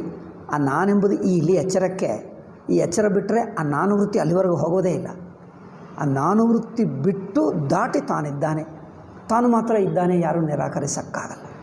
ಸುಷುಪ್ತಿ ಅಂದರೆ ನೀನು ಸುಷುಪ್ತಿಗೆ ಹೋಗುವುದಲ್ಲ, ತನಗೆ ಸುಷುಪ್ತಿ ಎಂದು ಹೆಸರು. ತಾನೇ ತಾನು ಅಖಂಡ ಅನಂತವಾಗಿ ಎಲ್ಲವೂ ತಾನೇ ಆಗಿದ್ದಾನೆ ನೋಡಿ. ಆ ಇರವು ಅಷ್ಟೇ, ಅದನ್ನು ಏನೂ ಹೇಳೋಕ್ಕಾಗಲ್ಲ. ಇದೆ ಎಂದು ಬಿಟ್ಟು ಇನ್ನು ಏನು ಹೇಳೋಕ್ಕಾಗಲ್ಲ. ಏನು ಹೇಳಿದ್ದಿರೋದು ವೃತ್ತಿ ಆಗಿಬಿಡ್ತದೆ. ಇದೆ ಅಷ್ಟೇ. ಆ ತರಹ ಈ ಅಧ್ಯಾಸ ತೋರಿಸುವುದಕ್ಕೆ ಸ್ವಲ್ಪ ಬಿಡಿಸಲೇಬೇಕು, ಆವಾಗ ಅಧ್ಯಾಸ ಗೊತ್ತಾಗ್ತದೆ. ಸ್ವಲ್ಪ ಬಿಡಿಸಿದ್ದರೆ ಗೊತ್ತಾಗ್ತದೆ. ಇಷ್ಟಾದರೂ ಬೇಡ, ಈಗ ಹೆಚ್ಚು ಮಿಕ್ಕದು ನಂತರ ಬರುತ್ತದೆ. ಆದ್ದರಿಂದ ಇಲ್ಲಿ ನೋಡಿ, ಆತ್ಮ ಅನಾತ್ಮರ ಈ ಪರಸ್ಪರ ಅಧ್ಯಾಸ, ಮ್ಯೂಚುವಲ್ ಸೂಪರ್ ಇಂಪೊಸಿಷನ್, ಇದನ್ನೇ ಅವಿದ್ಯೆ ಎಂದಿಟ್ಟುಕೊಂಡು ಶಂಕರರು ಹೊಡ್ತಾರೆ. ಈ ಅವಿದ್ಯೆಯನ್ನು ಎಲ್ಲರ ಅನುಭವದಲ್ಲಿಯೇ ಎತ್ತಿ ತೋರಿಸಬೇಕು. ಈಗ ನಾವು ಎತ್ತಿ ತೋರಿಸಿದ್ದೀವಲ್ಲ, ಅಹಂ ಪ್ರತ್ಯಯ ಬರ್ತಾ ಇದೆ, ಹೋಗ್ತಾ ಇದೆ. ಅದು ಬರ್ತಾ ಇದೆ ಅಂದರೆ ತೋರ್ತದೆ ಎಚ್ಚರದಲ್ಲಿ, ಸುಷುಪ್ತಿಯಲ್ಲಿ ಇಲ್ಲ. ಇರವು ಮಾತ್ರ ಎಂದಿಗೂ ಇದೆ. ಆದರೆ ಆ ಇರವು ಅರಿವು ಎಂದಿಗೂ ಇದೆ. ಆ ಎಂದಿಗೂ ಇರುವ ಅರಿವಿನ ಸ್ವರೂಪವನ್ನು ಅಹಂ ಮೇಲೆ ಹಾಕಿಬಿಟ್ಟು, ನಾನು ಬುದ್ಧಿ ಮೇಲೆ ಹಾಕಿಬಿಟ್ಟು, ನಾನು ಬುದ್ಧಿ ಸಾಕ್ಷಿ ಹಾಗೆ ಎಂದಿಗೂ ಇದೆ ಎಂದು ತಿಳ್ಕೊಳ್ತಾನೆ. ಇದು ಅಧ್ಯಾಸ ಆಗ್ತಾಯಿದೆ. ಈ ಅಧ್ಯಾಸ ಎಲ್ಲರ ಅನುಭವದಲ್ಲಿದ್ದ ಇದೆ ಎಂದು ಇದನ್ನೇ ಶಂಕರರು ಎತ್ತಿ ತೋರಿಸಿ ಈ ಅಧ್ಯಾಸೋ ಅವಿದ್ಯೆ ಅವಿದ್ಯಾ ಎಂದು ಹೇಳ್ತಾರೆ. ಹೀಗೆ ಹೇಳ್ತಾರೆ ಹೊರತು ಈ ಅಧ್ಯಾಸಕ್ಕೆ ನಾನು ಎಂಬ ಬುದ್ಧಿಗೆ ಇನ್ನೊಂದು ಕಾರಣ ಇದೆ, ಅಲ್ಲಿಂದ ನಾನು ಬುದ್ಧಿ ಬಂದಿದೆ ಅಂದರೆ ಅವರು ಹೇಳ್ತಾರೆ ನಾನು ಬುದ್ಧಿ ಇದೆ ಗೊತ್ತು, ತೆಗೆಯೋಣ ಅಂದರೆ ಏನು ಮಾಡಬೇಕಂದ್ರೆ ಅಲ್ಲೊಂದು ಅವಿದ್ಯೆ ಇದೆ, ಅಲ್ಲಿ ತೆಗಿಬೇಕು ಅಂದರೆ ನನ್ನ ಕೈಯಲ್ಲಿಲ್ಲದ ಕಾರಣ ಅಲ್ಲಿದೆ ಅಂದರೆ ಏನು ಮಾಡಬೇಕು? ನನ್ನ ಕೈಯಲ್ಲಿದ್ದರೆ ಇದು ಮಾಡಪ್ಪ ಅಂದರೆ ಹೇಳೋಕ್ಕಾಗ್ತದೆ. ನಿಮ್ಮ ಕೈಯಲ್ಲಿಲ್ಲದ ಕಾರಣ ಇನ್ನೊಬ್ಬರ ಕೈಯಲ್ಲಿದೆ, ಅದೇ ಕಾರಣ ಅಂದರೆ ನಾನೇನು ಮಾಡಬೇಕು? ನಿನ್ನ ಕೈಯಲ್ಲಿ ಏನಿಲ್ಲ, ಸುಮ್ಮನಿರು, ಅವನೇ ಮಾಡಬೇಕು. ಅಯ್ಯಮ್ಮ ನಾನೇನು ಮಾಡಬೇಕು? ನನ್ನ ಕೈಯಲ್ಲಿಲ್ಲ ಅಂದರೆ ಹಾಗಾಗಿ ಅನುಭವದಲ್ಲಿ ಇಲ್ಲದೆ ಅಲ್ಲೆಲ್ಲೋ ಇದೆ ಅಂದರೆ ಅದು ಹೊಂದಲ್ಲ, ಇದು ಕಲ್ಪನೆ ಮಾತ್ರ ಆಗುತ್ತೆ. ಅದಕ್ಕೋಸ್ಕರ ಇಲ್ಲಿ ನೋಡಿ, of the real Atman and unreal not self is it self the beginningless. ಇನ್ನೊಂದು, ಈ ಅಧ್ಯಾಸ ಎಂಬುದು ಯಾವಾಗಲೂ ಒಂದು ಸಮಯದಲ್ಲಿ ಶುರುವಾಗಿದ್ದಲ್ಲ, ಒಬ್ಬರು ಮಾಡಿದ್ದಲ್ಲ, ಇನ್ನೊಬ್ಬರೂ ಅಧ್ಯಾಸ ಮಾಡಲಿ. ಅಧ್ಯಾಸ ಎನ್ನುವುದು ಒಂದು ಘಟನೆ ಅಲ್ಲ, ನಾನೆಂಬ ವೃತ್ತಿ ಒಬ್ಬರು ಮಾಡಿಕೊಟ್ಟಿದ್ದಲ್ಲ, ಇನ್ನೊಬ್ಬರು ಮಾಡಲಿಲ್ಲ, ನಾನು ಮಾಡಿಕೊಂಡಿಲ್ಲ, ಅನಿಸುತ್ತಾ ಇದೆ ಅಷ್ಟೇ. ಎಂದಿಗೂ ನೋಡಿದ್ದರೂ ನಾನೆಂಬ ಬುದ್ಧಿ ಇದೆ, ಎಂದಿಗೂ ನೋಡಿದ್ದರೂ ಯಾವಾಗ ನೋಡಿದ್ದರೂ ನಾನೆಂಬ ಬುದ್ಧಿ ಇದೆ, ಯಾವಾಗ ನೋಡಿದ್ದರೂ ನಾನೆಂಬ ಬುದ್ಧಿ ಇದೆ ಅಷ್ಟೇ ಹೊರತು ಯಾವಾಗ ಶುರುವಾಯಿತು ಯಾರೂ ಹೇಳೋಕ್ಕಾಗಲ್ಲ, ಇದೆ ಅಷ್ಟೇ. ಇದು ಅನಾದಿ. ಅನಾದಿ ಅಂದರೆ ಏನು? ಅದು ಹಿಂದೆ ಇರಲಿಲ್ಲ, ಈಗ ಶುರುವಾಯಿತು ಎಂದು ಅದರ ಶುರು ಯಾರೂ ನೋಡೋಕ್ಕಾಗಲ್ಲ. ಅಹಂಬುದ್ಧಿ ಶುರುವಾಗುವುದು ಯಾರು ನೋಡಬೇಕು? ಇದು ವಿಚಿತ್ರ ನೋಡಿ. ಅಹಂಬುದ್ಧಿ ಶುರುವಾಗುವುದು ಅಹಂಬುದ್ಧಿ ನೋಡ್ತದೆ, ಅಹಂಬುದ್ಧಿ ತಾನು ಶುರುವಾಗುವುದು ತಾನು ನೋಡ್ತದ? ನೋಡೋಕ್ಕಾಗಲ್ಲ, ತಾನೇ ತಾನು. ಅಹಂಬುದ್ಧಿಗಿಂತ ಹಿಂದೆ ಅಂದರೆ ಅಹಂಬುದ್ಧಿ ಇಲ್ಲದ ಸಾಕ್ಷಿಗೆ ಅಹಂಬುದ್ಧಿ ಇಲ್ಲವೇ ಇಲ್ಲ. ಸಾಕ್ಷಿಗೆ ಇಲ್ಲ, ಸಾಕ್ಷಿಗೆ ಶುರುವಾಗಲ್ಲ. ಸಾಕ್ಷಿ ದೃಷ್ಟಿಗೆ ಅಹಂ ವೃತ್ತಿ ಇಲ್ಲ, ಶುರುವಾಗುವುದು ಇಲ್ಲ. ಆ ದೃಷ್ಟಿಗೆ ಅಧ್ಯಾಸನೇ ಇಲ್ಲ, ಅವಿದ್ಯೆನೇ ಇಲ್ಲ. ಸಾಕ್ಷಿ ದೃಷ್ಟಿಗೆ ಅಹಂವೃತ್ತಿ ಇಲ್ಲವೇ ಇಲ್ಲ. ಅಹಂವೃತ್ತಿಗೆ ಯಾವಾಗ ಶುರುವಾಯಿತೋ ಗೊತ್ತಾಗಲ್ಲ. ಇದು ಬಿಗಿನಿಂಗ್ಲೆಸ್, ಅನಾದಿ. ಆದಿ ಎನ್ನುವುದೇ ಹೇಳೋಕ್ಕಾಗಲ್ಲ. ಇನ್ನೊಂದು, ಆದಿ ಎಂಬುದು ಒಂದು ಕಾಲದಲ್ಲಿ ಹೇಳ್ತೀವಿ. ಅಹಂವೃತ್ತಿ ಮಿಕ್ಕದೆಲ್ಲ ನೋಡ್ತದೆ ಶುರುವಾಗಿದ್ದು. ಅವರು ಬಂದರು, ಇವರು ಬಂದರು, ಈಗ ನಾನು ಇಲ್ಲಿ ಹೋದೆ, ಆ ಊರಿಗೆ ಹೋದೆ, ಎಷ್ಟೋ ಘಟನೆಗಳು ನನ್ನ ಎದುರಾಗಿ ಶುರುವಾಗ್ತವೆ, ನಂತರ ಹೋಗ್ತವೆ. ನನ್ನ ಎದುರಾಗಿ ಶುರುವಾಗ್ತದೆ. ಅಹಂವೃತ್ತಿ ಶುರುವಾಗುವುದು ಯಾರು ನೋಡಬೇಕು? ಸಾಕ್ಷಿಗೆ ಅಹಂವೃತ್ತಿಯೇ ಇಲ್ಲ, ಶುರುವಾಗುವುದೂ ಇಲ್ಲ. ಏಕೆಂದರೆ ಸಾಕ್ಷಿ ವೃತ್ತಿಗೆ ಎಲ್ಲವೂ ತಾನೇ ಅದ್ವಿತೀಯ ಆಗಿಬಿಟ್ಟ. ಅಹಂವೃತ್ತಿ ಬಿಡಿಯಾಗಿಲ್ಲವೇ ಇಲ್ಲ. ಈಗ ಅಹಂವೃತ್ತಿಗೆ ಶುರುವಾಗುವುದು, ಅಹಂವೃತ್ತಿ ತನ್ನ ಶುರುವಾಗುವ ತಾನೇ ಹೇಗೆ ನೋಡ್ತಾನೆ? ಗೊತ್ತಾಗಲ್ಲ. ಇದಕ್ಕೆ ನಾನು ಇದೆಲ್ಲ ಹಿಂದೆ ಹೇಳಿದ್ದೀವಿ ಅನಿಸುತ್ತದೆ. ನಾನು ಹಿಂದೆ ಉದಾಹರಣೆ ಹೇಳಿದೆ. ಸ್ವಪ್ನ ಶುರುವಾಗುವುದು ಯಾರಾದರೂ ನೋಡಿದ್ದಾರಾ? ನೀವು ಸ್ವಪ್ನದಲ್ಲಿರುವಾಗ ಸುಮ್ಮನೆ ಉದಾಹರಣೆ ಕಲ್ಪನಾ ಹೇಳ್ತಾ ಇದ್ದೆ. ನಾನು ಇತ್ತೀಚೆಗೆ ಕನಸಿಗೆ ಬಂದೆ ಎಂದು ಅನಿಸುತ್ತದೆ. ಮಿಕ್ಕ ಜನರು ಕಂಡು ಬರ್ತಾರೆ, ಅವರನ್ನು ಕೇಳಿ ಏನಪ್ಪ ಕನಸು ಯಾವಾಗ ಬಂದಿದ್ದಿ ಎಂದವನು. ಅವರೇ ಬಂದು ನಿಮ್ಮನ್ನು ಕೇಳ್ತಾರೆ. ನೀವು ಹೇಳ್ತೀರಿ ನಾನು ಈಗಲೇ ಬಂದೆ, ಈಗಲೇ ಕನಸು ಶುರುವಾಯಿತು ಎಂದು. ಅವರು ಹೇಳ್ತಾರೆ ಈಗಲೇ ಬಂದಿದ್ಯಾ? ಅವ್ರು ಹೇಳ್ತಾರೆ ನೀವು ಯಾವಾಗ ಬಂದು? ಯಾವಾಗಲೂ ನೀನು ಹುಟ್ಟುವಕ್ಕೆ ಮುಂಚೆನಿಂದ ಇಲ್ಲೇ ಇದ್ದೀವಪ್ಪ ಎಂದು ಅವರು ಹೇಳ್ತಾರೆ. ಕನಸಿನಲ್ಲಿ ನಾನು ಈಗ ಬಂದೆ ಎಂದು ಯಾರಿಗಾದರೂ ಅನಿಸುತ್ತದೆ? ನೀವು ಕನಸಿನಲ್ಲಿದ್ದರೆ ಅದು ಎಚ್ಚರ ಹಾಗೆಯೇ ಅನಿಸುತ್ತದೆ. ಅನಾದಿ ಕಾಲದಿಂದ ಪಂಚಭೂತಗಳು, ಈ ಸೂರ್ಯ, ಚಂದ್ರ, ನಕ್ಷತ್ರ, ಈ ಭೂಮಿ, ಈ ಮನುಷ್ಯರು, ಈ ಪ್ರಪಂಚ ಎಂದಿಗೋ ಯಾವಾಗಿನಿಂದಲೋ ಇದ್ದೇ ಇದೆ.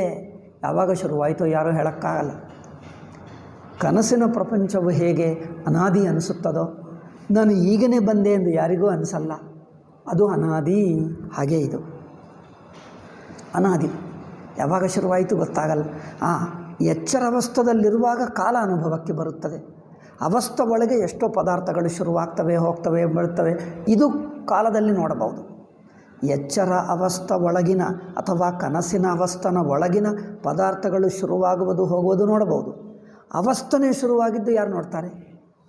ಅಹಂಬುದ್ಧಿ ಅಂದರೆ ಅವಸ್ಥೆ, ಒಟ್ಟವಸ್ಥೆ.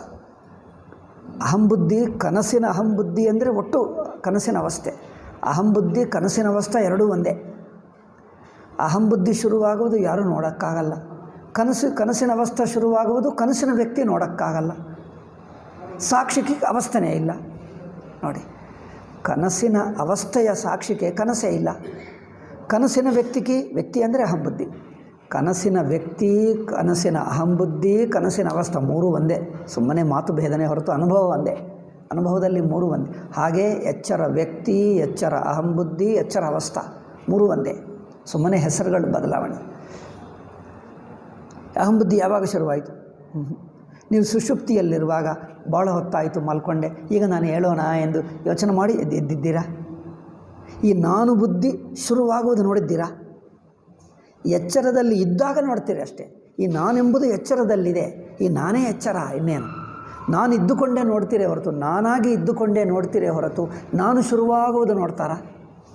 ಆಗಲ್ಲ. ಒಂದೊಂದು ವಿಷಯ ಸೂಕ್ಷ್ಮವಾಗಿದೆ, ಬಹಳ ಇಷ್ಟು ಸೂಕ್ಷ್ಮವಾಗಿ ಗಮನ ಮಾಡ್ತಾ ಮಾಡ್ತಾ ಮಾಡ್ತಾ ವಿಚಾರವೇ ಬೇಕು. ಆದ್ದರಿಂದ ಅಹಂ ಬುದ್ಧಿ ಇದು ಅಧ್ಯಾಸ ಅನಾದಿ. ಈ ಅನಾದಿ ಎಂದು ಇಟ್ಟುಕೊಂಡು ಅನುಭವದಲ್ಲಿದ್ದನ್ನು ಎಲ್ಲರಿಗೂ ತೋರಿಸಬಹುದು. ಇದಕ್ಕೇನು ಅಂಧವಿಶ್ವಾಸ ಇದೆಯಾ? ಅಲ್ಲಿ ಕಲ್ಪನೆ ಮಾಡಬೇಕಾ? ಯಾವ ತರ್ಕ ಬೇಡ, ಎಲ್ಲರ ಅನುಭವದಲ್ಲಿದ್ದನ್ನೇ ಎತ್ತಿ ತೋರಿಸಿದ್ದೇವೆ. ತೋರಿಸುವಾಗ ಸ್ವಲ್ಪ ಸ್ಪಷ್ಟತೆ ಇಲ್ಲ, ಅದು ಇದು ಮಿಕ್ಸ್ ಆಗಿಬಿಟ್ಟಿದೆ ಅಲ್ಲವೇ, ಅದು ಇದು ಮಿಶ್ರಣ. ಆ ಮಿಶ್ರಣ ಬಿಡಿಸುವುದು ಬೇಕು, ಅದಕ್ಕೆ ಸ್ವಲ್ಪ ತರ್ಕ ಬೇಕು. ಅಷ್ಟು ತರ್ಕ ಮಾಡ್ತೀವಿ ಆ ತರ್ಕ ಏಕೆ ಅಂದರೆ ಅನುಭವದಲ್ಲಿ ಇದ್ದ ವಿಷಯವನ್ನು ಬಿಡಿಸುವುದಕ್ಕೆ ತರ್ಕವೇ ಹೊರತು ಅನುಭವ ಪಕ್ಕಕ್ಕಿಟ್ಟು ಮಾಡಿರುವ ತರ್ಕ ಅಲ್ಲ. ಅಷ್ಟು ಮಾತ್ರ ವ್ಯತ್ಯಾಸ. ಆದ್ದರಿಂದ ಇದು ಸ್ವಾಭಾವಿಕ ಅಧ್ಯಾಸ, ಇದು ಅಧ್ಯಾಸ, ಅದು ಸ್ವಾಭಾವಿಕ ಅನಾದಿ, ಇದೇ ಅವಿದ್ಯೆ. ಆದ್ದರಿಂದ ಶಂಕರರು ಮೂಲ ಅವಿದ್ಯವೆಂದು ಕಲ್ಪಿಸಲಿಲ್ಲ. Avidya are a basic science which occasions all the conventions human life. ಈಗ ಸರ್ವವ್ಯವಹಾರ ಅಂದರೆ ನಾನು ಎಂಬ ಬುದ್ಧಿ ಇಟ್ಟುಕೊಂಡೇ ಮಿಕ್ಕ ಪ್ರಪಂಚವೆಲ್ಲ. ನೀನು ಇದ್ದಾನೆ, ಪ್ರಪಂಚ ಇದೆ, ನಾಮರೂಪಗಳು, ಪಂಚಭೂತಗಳು, ಎಲ್ಲ ಕೆಲಸಗಳು, ಸುಖ ದುಃಖ ಎಲ್ಲವೂ ನಡೆಯುತ್ತದೆ. ನಾನು ಬುದ್ಧಿ ಇಟ್ಟುಕೊಂಡೇ ಮಿಕ್ಕ ಪ್ರಪಂಚವೆಲ್ಲ. ನಾನೇ ಇಲ್ಲ ಅಂದರೆ ಅವಸ್ಥೆಯೇ ಇಲ್ಲ, ಪ್ರಪಂಚವೇ ಇಲ್ಲ. ನಿಮ್ಮ ಇಡೀ ಪ್ರಪಂಚದಲ್ಲಿ ನಡೆಯುವ ವ್ಯವಹಾರವೆಲ್ಲ ನಾನು ಬುದ್ಧಿ ಇದ್ದವನಿಗೆ ಆಗುತ್ತದೆ. ಸುಷುಪ್ತಿಯಲ್ಲಿ ನಾನು ಬುದ್ಧಿ ಇಲ್ಲ, ಪ್ರಪಂಚವೂ ಇಲ್ಲ, ಅವಸ್ಥೆನೇ ಇಲ್ಲ, ಯಾವುದೂ ಇಲ್ಲ. ನಾನು ಬುದ್ಧಿ ಹಿಡ್ಕೊಂಡೇ ಮಿಕ್ಕದೆಲ್ಲ. ನಾನು ಬುದ್ಧಿ ಇಲ್ಲ ಅಂದರೆ ಪ್ರಪಂಚವೇ ಇಲ್ಲ. ಅದರಿಂದ ಅಧ್ಯಾಸಂ ಪುರಸ್ಕೃತ್ಯ ಸರ್ವೇ ಪ್ರಮಾಣ ಪ್ರಮೇಯ ವ್ಯವಹಾರ. ಇದು ಸ್ವಾಮೀಜಿ ಅದೇ ಭಾಷ್ಯವನ್ನೇ ಹಿಡ್ಕೊಂಡು ಇಲ್ಲಿ ಇಂಗ್ಲೀಷ್ನಲ್ಲಿ ಹೇಳಿದ್ದಾರೆ ಅಷ್ಟೇ. So this hypothetical avidya has been taught in the sub commentaries beginningless with a ಪಂಚಪಾದಿಕನಿಂದ ಶುರು ಮಾಡಿ ಈ ಮೂಲಾವಿದ್ಯೆ ಎನ್ನುವುದು ಅವರು ಹೇಳಿದ್ದಾರೆ.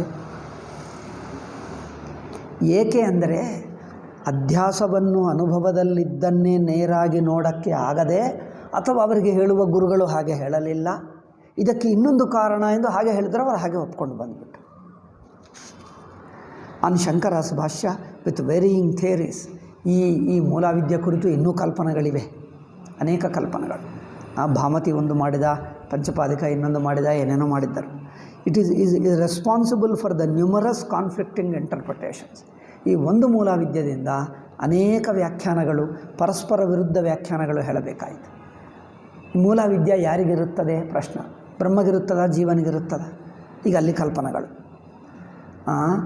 ಇವರು ಪಂಚಪಾದಿಕಾಕಾರರು ಹೇಳ್ತಾರೆ ಈ ಮೂಲಾವಿದ್ಯೆ ಬ್ರಹ್ಮದಲ್ಲಿರುತ್ತದೆ. ಈಗ ಭಾಮತಿಕಾರರು ಹೇಳ್ತಾರೆ ಎಲ್ಲ ಅವಿದ್ಯೆ ಜೀವನಿಗಿರುತ್ತದೆ ಮೂಲಾವಿದ್ಯೆ. ಈಗ ಇಲ್ಲಿ ಮತಭೇದ. ಈಗ ಈ ಮತಭೇದವನ್ನು ಪರಿಹಾರ ಮಾಡೋಕ್ಕಾಗಲ್ಲ. ಈ ಮತಭೇದಗಳು ಹಾಗೇ ಇರುತ್ತವೆ, ಈಗಲೂ ಆ ಜಗಳ ಹಾಗೆ ನಡೆಯುತ್ತಾನೆ. ಅವರು ಜೀವಾಶ್ರಿತ ಅವಿದ್ಯನ, ಬ್ರಹ್ಮಾಶ್ರಿತ ಅವಿದ್ಯನ? ಬ್ರಹ್ಮ ಆಶ್ರಿತವಾದರೆ ನಾವು ಈಗ ಇಬ್ಬರಲ್ಲಿಗೆ ಜಗಳ. ಬ್ರಹ್ಮಾಶ್ರಿತವಾದರೆ ಜ್ಞಾನ ನಾನು ಪಡ್ಕೊಳ್ಳಬೇಕಾ, ಬ್ರಹ್ಮ ಪಡ್ಕೊಳ್ಳಬೇಕಾ? ಜ್ಞಾನ ಯಾರಿಗಾಗಬೇಕು? ನನಗೆ ಜ್ಞಾನವಾದರೆ ಅವಿದ್ಯೆ ಹೇಗೆ ಹೋಗ್ತದೆ? ಬ್ರಹ್ಮ ಆಶ್ರಿತ. ಬರೀ ಬ್ರಹ್ಮಕ್ಕೂ ಜ್ಞಾನ ಮಾಡುವುದೇಕೆ? ಬ್ರಹ್ಮನ ಜ್ಞಾನ ಅವರಿಗೆ ಉಪದೇಶ ಮಾಡಬೇಕು. ಈಗ ಇವರು ಅವರನ್ನು ಆಕ್ಷೇಪ ಮಾಡ್ತಾರೆ, ಅವರನ್ನು ಆಕ್ಷೇಪ ಮಾಡ್ತಾರೆ. ಈಗ ಅವರೇನು ಹೇಳ್ತಾರೋ ಗೊತ್ತಾ? ಏನಪ್ಪ ಜೀವನಿಕ ಅವಿದ್ಯೆ ಹೇಳ್ತೀಯಾ? ಬರೀ ಜೀವ ಯಾರು ಬಂದ ಅಂದರೆ ಜೀವನಿಗೆ ಅವಿದ್ಯೆ ಇದ್ದರೆ ಅವಿದ್ಯಕ್ಕೆ ಮುಂಚೆ ಜೀವ ಇದ್ದಾನ? ಜೀವನಿಕ ಅವಿದ್ಯೆ ಇರುತ್ತದೆ. ಅದರಿಂದ ಜೀವನಿಕ ಅವಿದ್ಯೆ ಇರುವುದಿಲ್ಲ. ಏಕೆ? ಜೀವತ್ವವೇ ಅವಿದ್ಯೆಯಿಂದ ಹುಟ್ಟಿತು. ಯಾರು? ಇದು ಭಾಮತಿಕಾರರು ಹೇಳ್ತಾರೆ. ಪಂಚಪಾದಿಕಾಕಾರರು. ಜೀವಭಾವವೇ ಅವಿದ್ಯೆಯಿಂದ ಹುಟ್ಟಿತು. ಮತ್ತು ಅವಿದ್ಯೆ ಜೀವಭಾವ ಹುಟ್ಟುವಕ್ಕೆ ಮುಂಚೆನೇ ಅವಿದ್ಯೆ ಇತ್ತು ಅಂದರೆ ಎಲ್ಲಿತ್ತು? ಬ್ರಹ್ಮಕ್ಕಿತ್ತು. ಪಂಚಪಾದಿಕಾಕಾರರು ಬ್ರಹ್ಮಕ್ಕೆ ವಿದ್ಯೆ ಇತ್ತು ಹೇಳ್ತಾರೆ, ಇವರೇನೋ ಜೀವರಿಗಿತ್ತು ಹೇಳ್ತಾರೆ. ಈಗ ನಡೆಯುತ್ತಾ ಇದೆ. ಸ್ವಾಮೀಜಿ ಹೇಳಿರುವ ಈ ಒಂದು ಮಾತಕ್ಕೆ ಇಷ್ಟೇ ಹೇಳಿದೆ. ಇನ್ನೂ ಹೇಳುವುದಂದ್ರೆ ಇನ್ನು ಪೇಜ್ ಆಗ್ತದೆ, ಸಾಕಿಷ್ಟೇ ಸಾಕು. ಇವನು ಹೇಳ್ತಾರೆ, ಇದರಿಂದ ದ ನ್ಯೂಮರಸ್ ಕಾನ್ಫ್ಲಿಕ್ಟಿಂಗ್ ಇಂಟರ್ಪ್ರಿಟೇಷನ್ಸ್ ಅಂದರೆ ಬ್ರಹ್ಮಾಶ್ರಿತ ಜೀವಾಶ್ರಿತ. ಈ ಅವಿದ್ಯೆ ಯಾರಿಗಿದೆ? ಬ್ರಹ್ಮಾಶ್ರಿತವಾ ಜೀವಾಶ್ರಿತವಾ? ಇವು ಕಲ್ಪನೆಗಳು. ಏನಪ್ಪ ಅವಿದ್ಯಾ ಬ್ರಹ್ಮಾಶ್ರಿತ ಜೀವಾಶ್ರಿತ? ಏಕೆಂದರೆ ಅದು ಮೂಲ ವಿದ್ಯೆ. ಅಧ್ಯಾಸಕ್ಕಿಂತ ಕಾರಣಭೂತ ವಿದ್ಯೆ. ಏಕೆಂದರೆ ಇನ್ನೊಂದು ಕಾರಣದಿಂದ ಅಧ್ಯಾಸ ಹುಟ್ಟಿತು ಹೇಳಬೇಕಲ್ಲವೇ? ಇನ್ನೊಂದು ಕಾರಣದಿಂದ, ಹೊರಗಿನ ಕಾರಣದಿಂದ ಅಧ್ಯಾಸ ಹುಟ್ಟಿತು. ಆ ಹೊರಗಿನ ಕಾರಣ ಎಲ್ಲಿದೆ? ಅನುಭವದಲ್ಲಿಲ್ಲ. ಕಲ್ಪನೆ ಮಾಡಬೇಕು. ಕಲ್ಪನೆ ಮಾಡಿದರೆ ಬ್ರಹ್ಮಕ್ಕಿರ್ತದ ಜೀವಕ್ಕಿರ್ತದೆ? ಈಗ ಜೀವನಕ್ಕೆ ಇರುತ್ತದೋ ಇದ್ದವೋ ಅನುಭವದಲ್ಲಿ ನೋಡಪ್ಪ ಅಂದರೆ ಅಲ್ಲ, ಅವ್ರು ತರ್ಕ ಮಾಡ್ತಾನೆ. ನೋಡಿ ಅವರು ಹೇಳುವುದು ನೋಡು, ಅವರಿಬ್ಬರು ವಾದಿಸುವುದು ನೋಡು. ಅವರೇನು ಹೇಳ್ತಾರೆ? ಬ್ರಹ್ಮಕ್ಕಿದ್ದರೆ ಜ್ಞಾನ, ಭಾಮತಿಕಾರರು ಹೇಳ್ತಾರೆ ಜೀವನಿಗೆ ಅವಿದ್ಯೆ ಇರುತ್ತದೆ, ಬ್ರಹ್ಮಕ್ಕಿರಲ್ಲ. ಏಕೆ? ಜೀವನಿಗೆ ಇರುತ್ತದೆ, ಅನುಭವ ತೋರಿಸು. ಅನುಭವ ತೋರಿಸಲ್ಲ, ಪಕ್ಕಕ್ಕಿಟ್ಟು ತರ್ಕ ಮಾಡ್ತಾರೆ. ಏಕೆ? ಜೀವನಿಗೆ ಬ್ರಹ್ಮಕ್ಕಿದ್ದರೆ ಜ್ಞಾನವು ಬ್ರಹ್ಮಕ್ಕಾಗಬೇಕಾ ಜೀವನಕ್ಕಾಗಬೇಕಾ?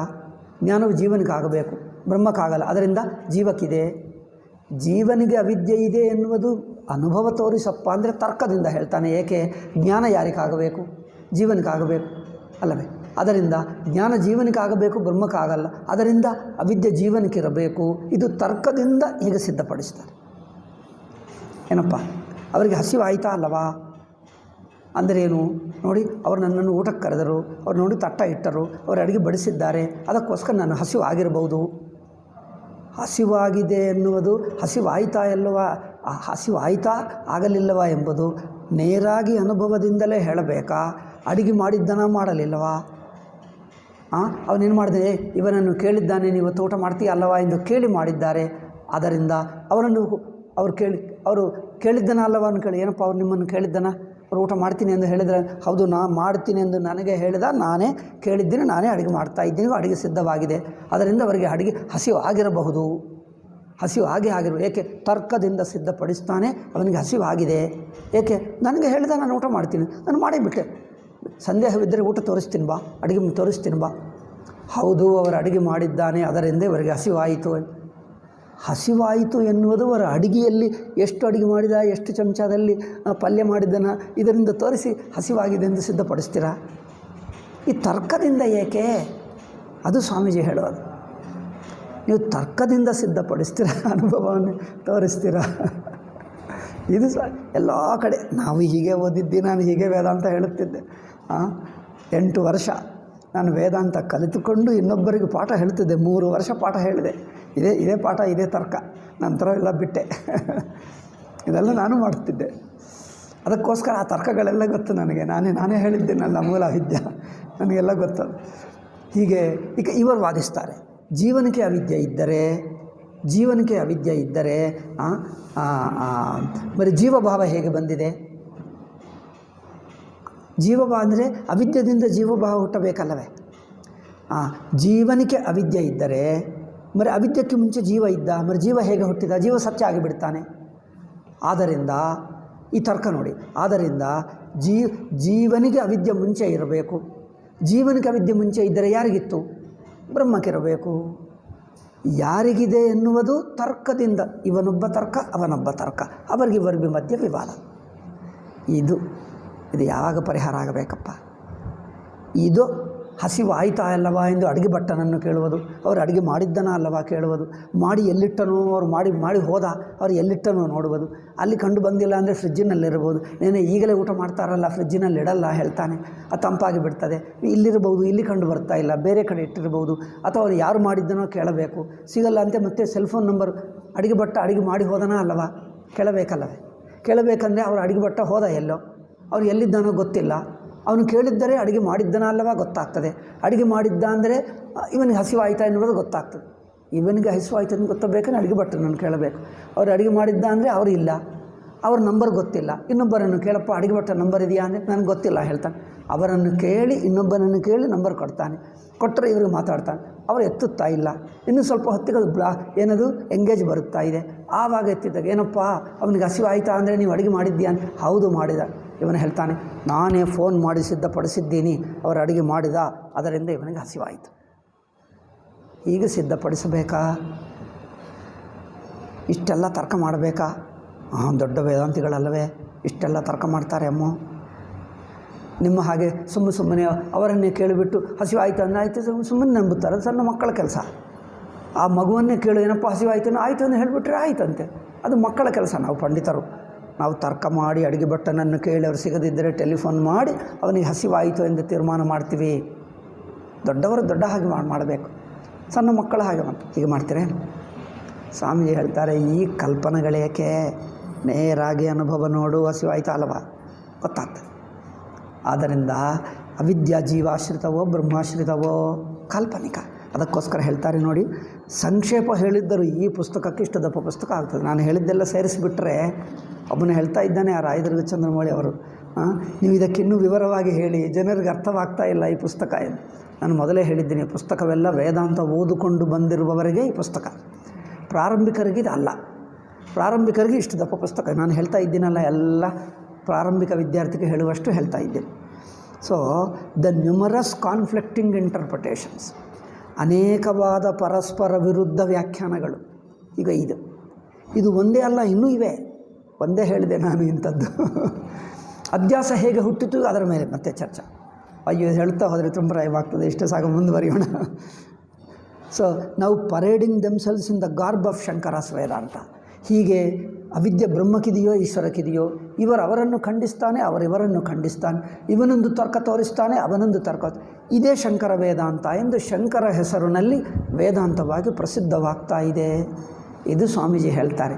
ಇದು ಏನದು? ನೀವು ಶಂಕರರು ನೇರಾಗಿ ಅನುಭವವನ್ನೇ ತೋರಿಸ್ತಾ ಇದ್ದಾರೆ ಎಂದು ಪಕ್ಕಕ್ಕಿಟ್ಟು ನೀವು ಕಲ್ಪನೆ ಮಾಡಿಕೊಂಡು ತರ್ಕದಿಂದ ಕಲ್ಪನೆಗಳು ಮಾಡಿ ಆ ಕಲ್ಪನಾ ಒಬ್ಬರಿಗಿಬ್ಬರಿಗೆ ವಿರೋಧ ಮಾಡಿಕೊಂಡು ನೀವು ವಾದಿಸ್ತಾ ಇದ್ದು ಇದೆಲ್ಲ ಶಂಕರರು ಹೇಳಿದ್ದಾರೆ ಮತ್ತು ಶಂಕರಕ್ಕೆ ಹಾಕೋದಾ?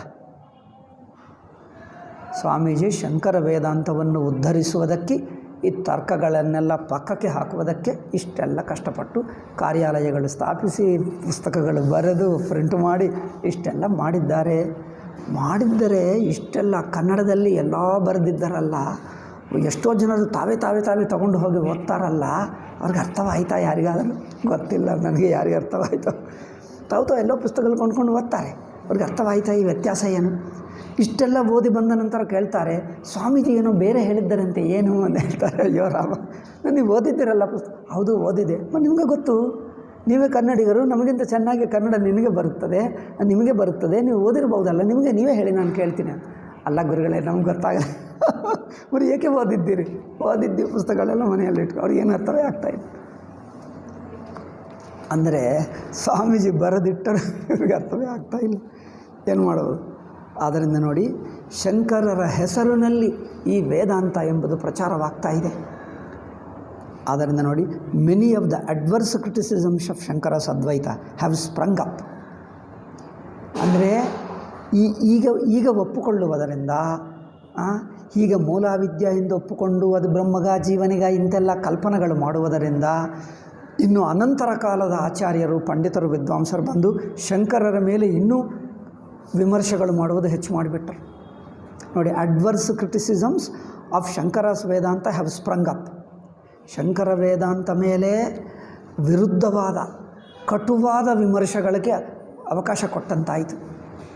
ಅವು ಯಾವುವು ಅಂದರೆ, ಸ್ವಾಮೀಜಿ ಹೆಚ್ಚೇನು ಹೇಳಲ್ಲ, ಸುಮ್ಮನೆ ಸ್ವಲ್ಪ ಹೇಳಿಬಿಟ್ಟು ಬಿಡ್ತೀನಿ, ಹೆಚ್ಚು ಹೇಳಲ್ಲ ಹೇಳ್ತಾ ಇದ್ದಾರೆ. Owing to a signal failure to discriminate the original teaching and the doctrines foisted on it by sub commentators.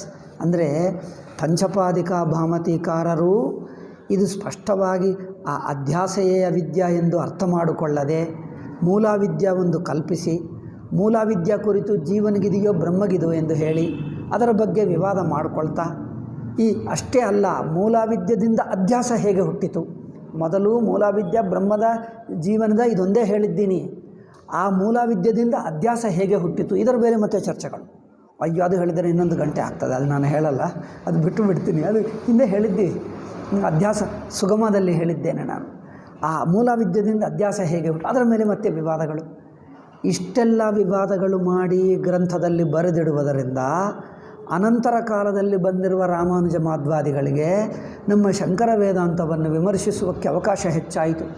ಅವರೇನು ಅಂದ್ಕೊಂಡರು, ಈ ಪಂಚಪಾದಿಕ ವಿವರಣಕಾರರು ಮಾಡಿರುವ ಈ ಮೂಲಾವಿದ್ಯದಿಂದ ಅಧ್ಯಾಸ ಹೇಗೆ ಹುಟ್ಟಿತು, ಎಂಬುವ ಈ ಪ್ರಕ್ರಿಯೆ ಅಂದರೆ ಕಾಲ್ಪನಿಕ ಕಲ್ಪನೆಗಳು, ಈ ಕಲ್ಪನೆಗಳನ್ನೇ ಶಂಕರ ವೇದಾಂತ ಎಂದಿಟ್ಟುಕೊಂಡು ನಾವು ಶಂಕರರನ್ನು ಖಂಡಿಸ್ತೇವೆ ಎಂದು ತನ್ನ ಏನದು ಮಧ್ವ ಸಂಪ್ರದಾಯದಲ್ಲಿ ಅದೇನು ನ್ಯಾಯಸುಧಾ ಎಂದು ಗ್ರಂಥ ಇದೆ, ನೀವು ಕೇಳಿದ್ದೀರಾ? ಅವರು ಶ್ರೀಮನ್ ನ್ಯಾಯಸುಧಾ ಎಂದು ಆದರಪೂರ್ವಕ ಹೇಳ್ತಾರೆ ಮಧ್ವ ಸಂಪ್ರದಾಯದಲ್ಲಿ. ನ್ಯಾಯಸುಧಾ ಎಂಬುದು ಜಯತೀರ್ಥನ, ಐ ಥಿಂಕ್ ಜಯತೀರ್ಥ ಅನಿಸುತ್ತದೆ, ಜಯತೀರ್ಥನು ಯಾರೊಬ್ಬರು ಗొప్ప ಪಂಡಿತರಿದ್ದಾರೆ. ಆ ಪಂಡಿತರು ಮಧ್ವರ ಮೇಲೆ ವ್ಯಾಖ್ಯಾನ ಬರೆದು ಆ ನ್ಯಾಯಸುಧಾ ಎಂಬ ವ್ಯಾಖ್ಯಾನದಲ್ಲಿ ಈ ಪಂಚಪಾದಿಕಾಕಾರರು ಬರೆದಿರುವ ಮೂಲ ವಿದ್ಯೆಯನ್ನು ಖಂಡಿಸ್ತಾರೆ. ರಾಮಾನುಜರು ಈ ಮೂಲ ವಿದ್ಯೆಯನ್ನು ಖಂಡಿಸುವುದಕ್ಕೆ ಸಪ್ತವಿಧ ಅನುಪಪತ್ತಿ ಎಂದು ಒಂದು ಬರೆದರು, ರಾಮಾನುಜ ಭಾಷ್ಯದಲ್ಲೇ ಇದೆ.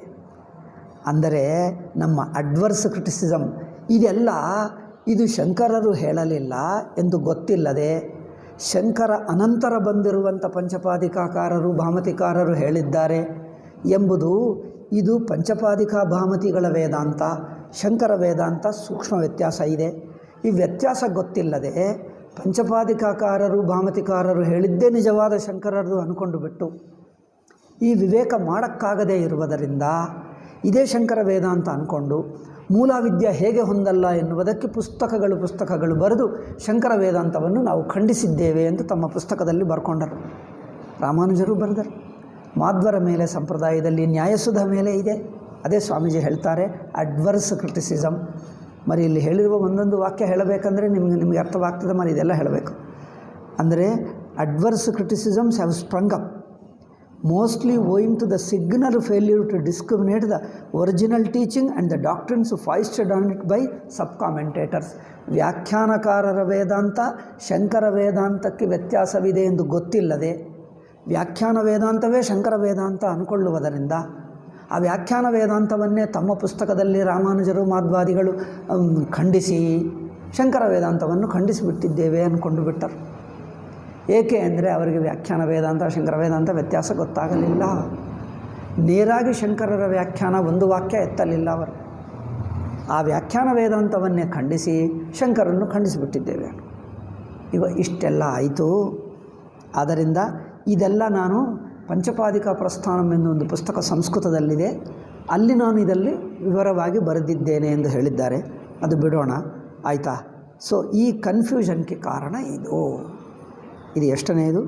8ನೆಯ ಪಾಯಿಂಟ್ ಮುಗಿಯಿತು. 8ನೆಯ ತಪ್ಪು ತಿಳುವಳಿಕೆ, ತಪ್ಪು ಗ್ರಾಹಿಕ. ಈಗ 9ನೆಯದು ಮಾಯಾ ಅವಿದ್ಯಾ ಟೈಮ್ ಆಯಿತು. ನಂತರ ಪಾಠದಲ್ಲಿ ಹೇಳೋಣ ಮಾಯಾ ಅವಿದ್ಯಕ್ಕೆ ವ್ಯತ್ಯಾಸವೇ. ಇಷ್ಟು ವಿವರವಾಗಿ ಹೇಳೋದಾ ಬೇಡವಾ? ಅವರು ಚಂದ್ರಮೌಳಿ ಮಾತ್ರ ಹೇಳಬಂದೇ ಹೇಳಿದ್ದಾರೆ. ಚಂದ್ರಮೌಳಿ ಅಂದರೆ ರಾಯದುರ್ಗದಲ್ಲಿ. ಈ ಪುಸ್ತಕ ಇದು ಅರ್ಥವಾಗ್ತಾ ಇಲ್ಲ, ನೀವು ಅನುವಾದ ಮಾಡಿದರೆ ಕನ್ನಡಕ್ಕೆ ತೆಲುಗಿಗೆ ಯಾರಿಗೂ ಅರ್ಥವಾಗಲ್ಲ. ಈ ವಿವರಗಳು ಹೇಳಿದರೆ ಗೊತ್ತಾಗ್ತದೆ ಯಾರಿಗೆ. ಅವರು ಹೇಳಿದ್ದರಿಂದ ನಾನು ಹೇಳ್ತಾ ಇದ್ದೇನೆ. మరి ಎಲ್ಲರಿಗೂ ಉಪಯೋಗವಾದರೆ ಆಯಿತು. ಮಾಯಾವಿದ್ಯಕ್ಕೆ ವ್ಯತ್ಯಾಸ, ಅದರಲ್ಲಿರುವಂಥ ಕಲ್ಪನೆಗಳು, ಮಾಯಾ ಕುರಿತು ಸ್ವಲ್ಪ ಹೇಳ್ತೀನಿ, ಅದು ಕೇಳಿ ನಂತರ ಪಾಠ. ಓಂ ಶಾಂತಿ ಶಾಂತಿ ಶಾಂತಿ. ಹರಿ ಓಂ ಶ್ರೀ ಗುರುಭ್ಯೋ ನಮಃ. ಹರಿ ಓಂ ತತ್ಸತ್.